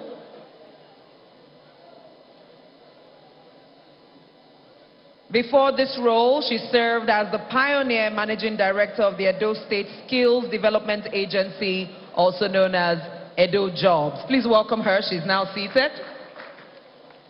Welcome, Mrs. Dare. Mr. Dimeji Saludin is also here. Please welcome him as he comes up. He has over 28 years of experience and he works with KPMG. Companies coming to do business here are not victims of multiple taxation, heavy tax burden, and an inefficient tax system that can keep you for months filing your tax papers. So I want you to come in and convince us that your tax reforms are not only business friendly, but enable business growth and expansion. Thank you. Thank you very much. That's a brilliant question. First, I want to recognize the presence of the governor and the deputy governor.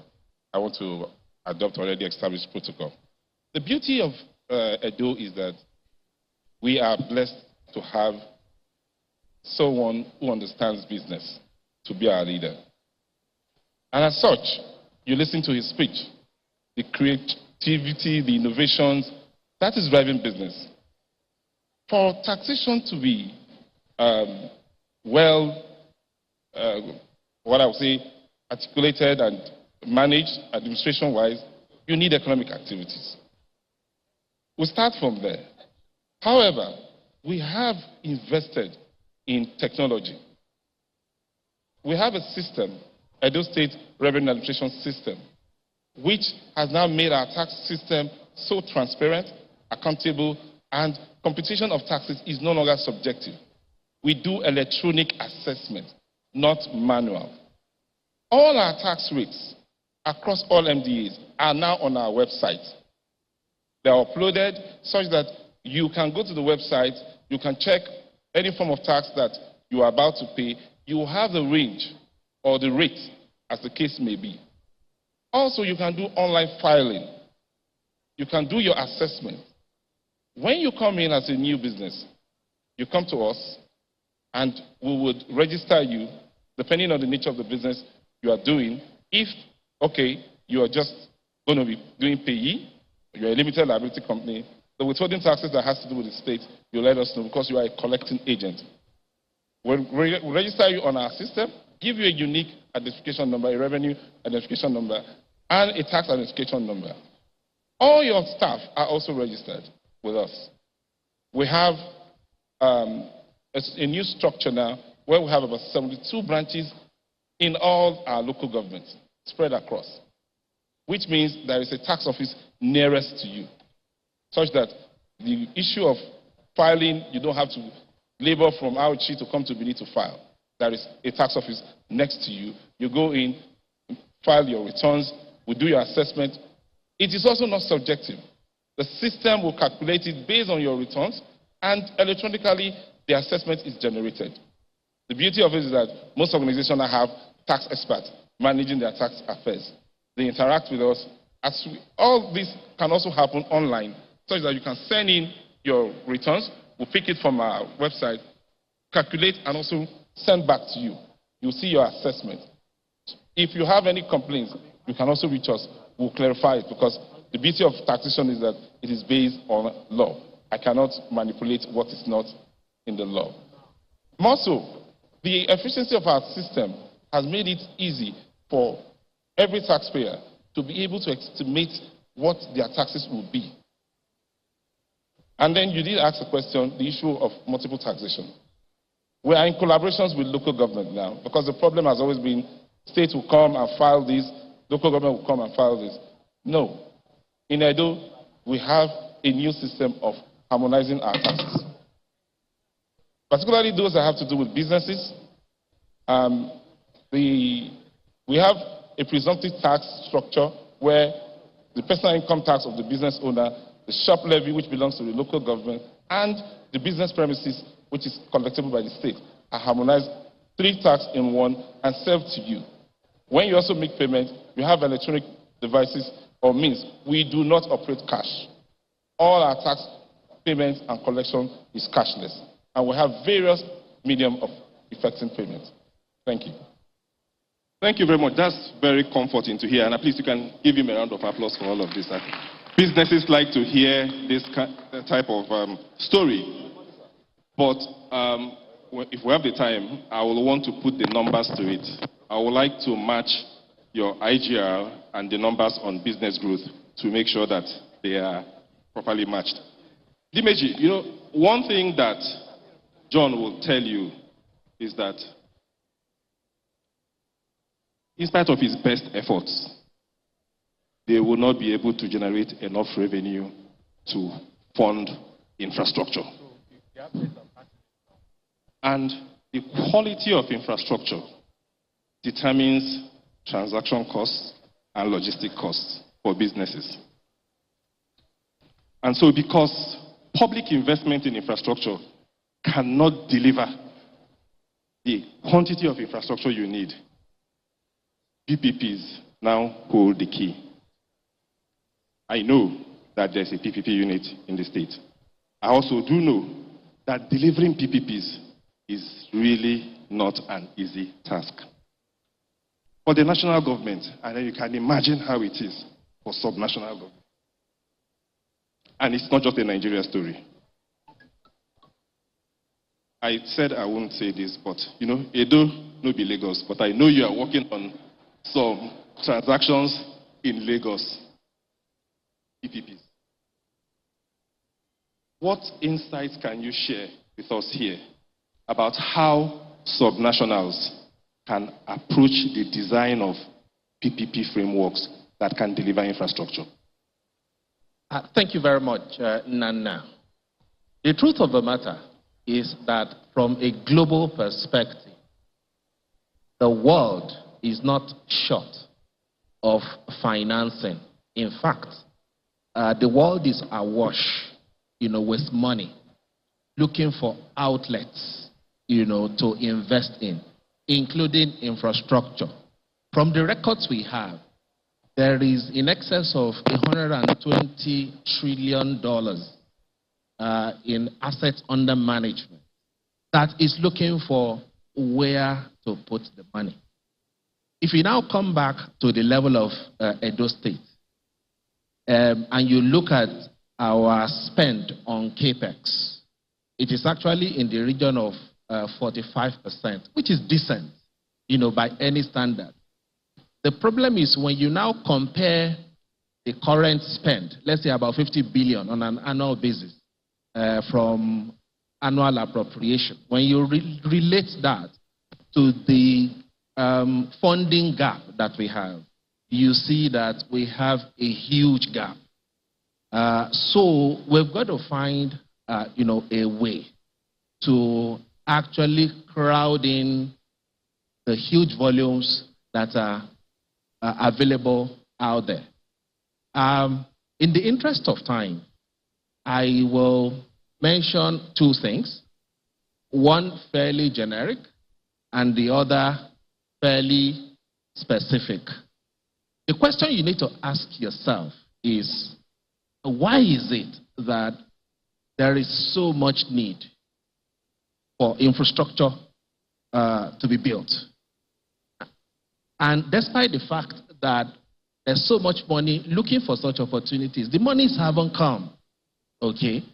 It is because there are certain binding constraints that are preventing these monies, from coming in through PPPs. In my view, the most significant is the policy, legal, and regulatory framework. I think we're already doing fairly well as Edo State, because even in spite of what we have, based on the presentation by His Excellency the Governor, there's so much that is already coming in. But given the scale of our ambition as a state, and given the gap in terms of financing, there is clearly room to actually make our policy, legal, and regulatory framework for PPPs more robust. And I'll just mention very quickly three things, that we need to do. One is we need a PPP law like yesterday. I'm aware that we have a draft. We need to get it, through Parliament, and actually pass it into law. What that will do is that it brings certainty and predictability into the investments that would come in. As we know, infrastructure build is a long-term thing, cutting across several administrations. So therefore, in order to manage the risk, we have to have predictability in the law. We need a PPP law like yesterday. Secondly, we need a PPP agency. We have one on ground right now. But again, given the amount of work that needs to be done, the capacity of the PPP agency needs to be enhanced so that they can be well positioned to actually help the ministries, departments, and agencies of the state government from where the potential PPP projects, will come. And then the final thing, very quickly, is that great, we have a 30-year development plan, and we have infrastructure as one of the key pillars. I think where we need to get to as a state is that we have a pipeline of infrastructure projects. Okay, so we need to drill down on that plan, on the infrastructure pillar in the development plan, into a more specific infrastructure blueprint by project, costed, funding strategy incorporated, and phased, so that I can use that to engage potential investors to say, this is what my plan is, let's say over the next 10 years.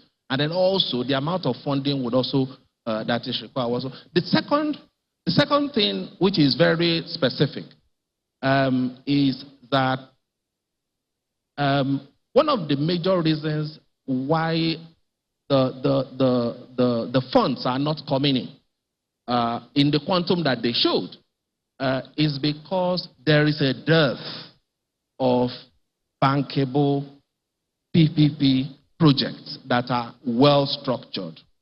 For you to properly structure a PP project to be bankable, you've got to understand the risk, and you've got to properly allocate the risk. For you to be able to allocate the risk, you've got to do some basic studies to understand the demand and so on and so forth, so that you can properly allocate the risk. Because it is in the risk allocation that you actually get the value, from the PPP project. Unfortunately, because of the pressure on resources, most subnational governments cannot afford to dip their hand in the till to pay for those studies. The good news, which is the recommendation now, is that we can set up a structure that actually enables us to properly structure our PPP projects to be attractive and to be bankable to potential investors by setting up, by considering the setup of a project development or project preparation fund or facility.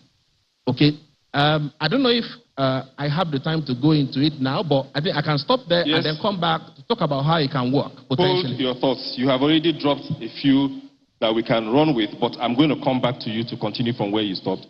And then, very importantly, let's try to navigate the complex delivery of PPPs through certain infrastructure assets. Let's know which ones are low-hanging fruits that the state can begin to test on. But I like the point you made about a PPP law. That's spot on. When you said it, I looked out for the speaker, but I think I didn't see him. He's not here anymore.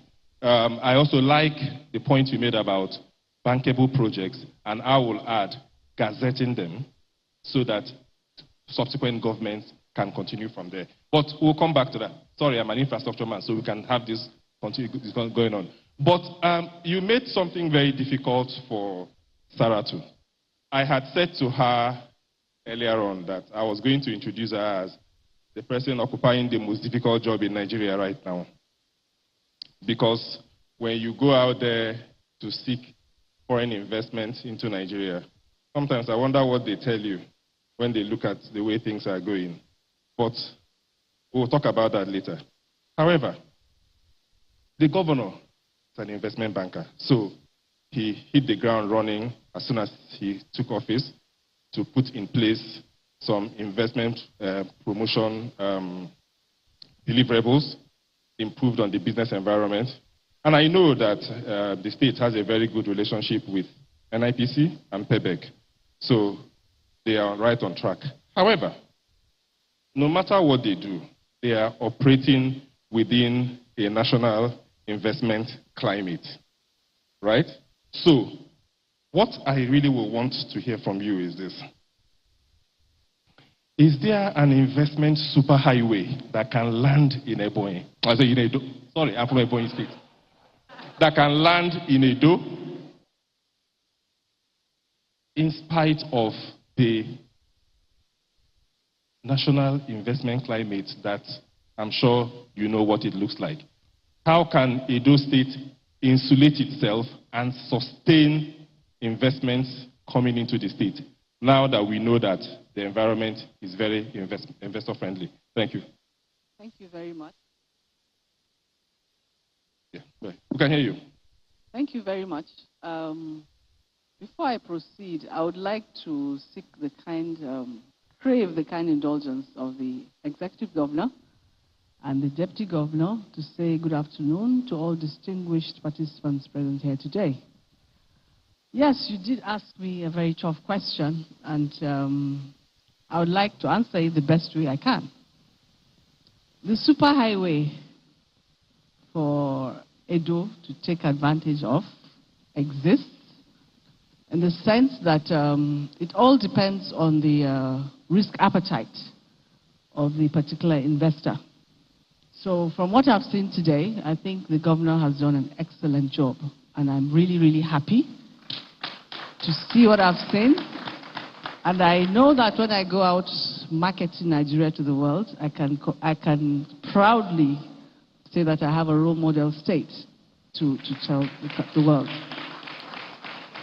That said, yes, it's not easy really to operate within a national ecosystem that is challenged, but it does not mean that it's not possible to do.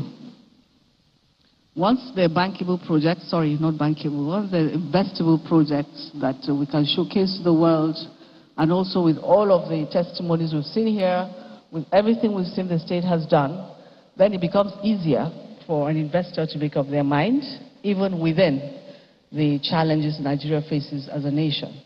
But we also, from experience and from what is the reality, investors are still coming to Nigeria, because it's not all of them that are scared of coming to this part of the world. There are even countries that have much more challenges than we do, and they have investors. And of course, it's not every part of Nigeria that is challenged, and we try to, as much as possible, tell that to the world. And we also say to them that if they are waiting for when everything is quick, clean, and perfect, then at that point, there will not be investment opportunities to take advantage of. Because, of course, like some of us are economists here, we've been taught that the higher the risks, the higher the returns. So it's at this point, a very wise investor would actually put his feet into a country that is challenged, but it does not mean that efforts are not being made to surmount the challenges. So, of course, when we go out marketing, we'll go with states like Edo and the rest, others that have done so much to actually address the climate within their states. Because the investments we market are not in Abuja. They're in one state or the other. So I'm sure His Excellency would, maybe during Governor's Forum, would be one of those his peers would look up to actually give them the blueprint he has actually implemented here to make Edo State what it is. But what I would like to also encourage, because it passed through my mind, is that, okay, when His Excellency is done in 2 years, how do you sustain what he has achieved? I hope, His Excellency, you have a plan to sustain what you've been able to achieve so far. And part of it could be through legislation, some of the policies, because one of the key things investors are worried about is policy somersaults. So each governor seems to come on board and try to show he's different or reinvent the wheel and so on and so forth. But if we do have policies that can actually sustain some of the things that have been put in place, then I think it makes it easier. Also is to look at areas of risk mitigation, because as an agency, as a national IPA, we're entering agreements with MIGA and other risk mitigation agencies like the ICEC of ISDB and a host of them, to mitigate some of the risks that investors have concerning investing in Nigeria. And I'm sure once we do that, that superhighway would be there. Thank you. So it's good to hear that that superhighway can land your $120 trillion that you talked about out there. So we can land it in Edo. I'm going to go to you, Collins, but I just want to say after this, we'll take questions from the audience. So the ushers, please get ready. Collins, you heard Uki when he started. He mentioned technology as one of their areas of focus. I mean, I don't need to tell you that the 21st century is defined by technology right now, and you find it in all spheres of life. And you heard the governor's presentation talk about a tech park. This government has been very bullish and audacious in the area of technology. So in terms of the pillars of competitiveness, technological readiness, Edo State is ready. Yes. But this discussion around technology adoption, to what extent can and do companies operating in Edo, are they able to adopt these technologies in their operations and processes once they are doing business here? Because it's one thing to set up a tech park and have the facility. It's another thing for businesses and companies which